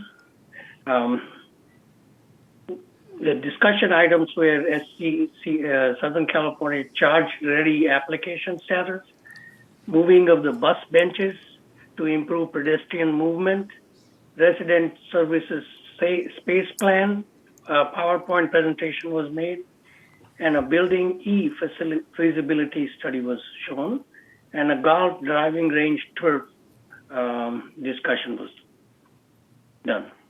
That's all I have to report. Thank you, Director Akrakar. On the clubhouse facilities ad hoc committee, Director Casey, do you have anything to report? Yes, we had a very good meeting on January 28th at 1 o'clock, and we discussed items that have been brought to the attention of the ad hoc committee, which are the drop-in lounge sound barrier, because there's been complaints at the drop-in lounge that it's too loud for the neighbors there. But so they took all the different suggestions from the staff, and you know, we watched a PowerPoint presentation. Clubhouse 2, a meeting room sound attenuation was discussed with different comments and solutions for people that work with that kind of equipment. Clubhouse 1, window measurements, RFP was discussed because we need to measure the windows because they're not standard. And so that's out for a bid. And the Performing Arts Center continued interior space beautification project. So they're looking at Clubhouse, you know, beautifying it, not changing the structural components, but beautifying it. And staff has a report of what they suggest. And Debbie Dotson is looking into an interior design consultant. And Clubhouse 1, they discussed the waistline epoxy lining and the Clubhouse 1 interior space beautification, and updated commentary on earthquake debate. So in the next meeting, which will be March 10, they're going to discuss Clubhouse 1 restroom rehab and Clubhouse 3 restroom rehab. So please tune in. Thank you. Thank you, Director Casey. Report of the Media and Communication Committee, Director Ardani, do you have a report? The committee met on January 17 at 1:30, and we just discussed a few items that Director Pauline just reported us about the broadband group and the broadband service reports, and the item for the future that we are going to focus on is the group for the website and review and revise the village website usage policy. And the next meeting is going to be February 22nd at 9 o'clock. Thank you. Thank you, Director Ardani. Okay, get that one. Do we have a report on the report on mobility and Yeah. vehicles? Yes, I was there. Mr. Bastani was not there. Okay. We had a discussion. The contract with Agewell is in the works. GOS had a town hall on Zoom, but it was really very difficult to conduct, and the communication wasn't very good. So they are going to hold a better town hall before they finalize the contract with Agewell for the bus service, and they want to explain fully to those people what will happen. It should be an improvement for everything. There are, in 2021, there was an average of 5,300 trips per month. There are about 390 to 400 regular users who are on the bus regularly, constantly. But 5,300 trips was up, so it's increasing very slightly. They're not going to be doing the destination shopping trips right now until March, when they get the clearance for the okay for that. It's all going well, but they need a good town hall with all the writers that usually write so that they can get their opinions and what they're concerned about. And so GRF is going to try again, and hopefully it will be smoother and more successful now that everybody knows how to do it. So we're meeting again on April 6th at 1:30. Thank you. Thank you, Director Blackwell. Do we have a report from the Security and Community Access Committee? Director Bastani's not here. Has anybody else got a report on that? No? Okay. Their next meeting, according to my paper, is February 28th, 2022, 1:30 p.m. in the boardroom, and for now it's virtual. Laguna Woods Village Traffic Hearings. Director Ardani, do you have a report for us from that committee? Yes, the committee met on January 19 at 9 o'clock, and we had few violations. Some people failure to obey stop sign, speeding, and they parked on wrong direction.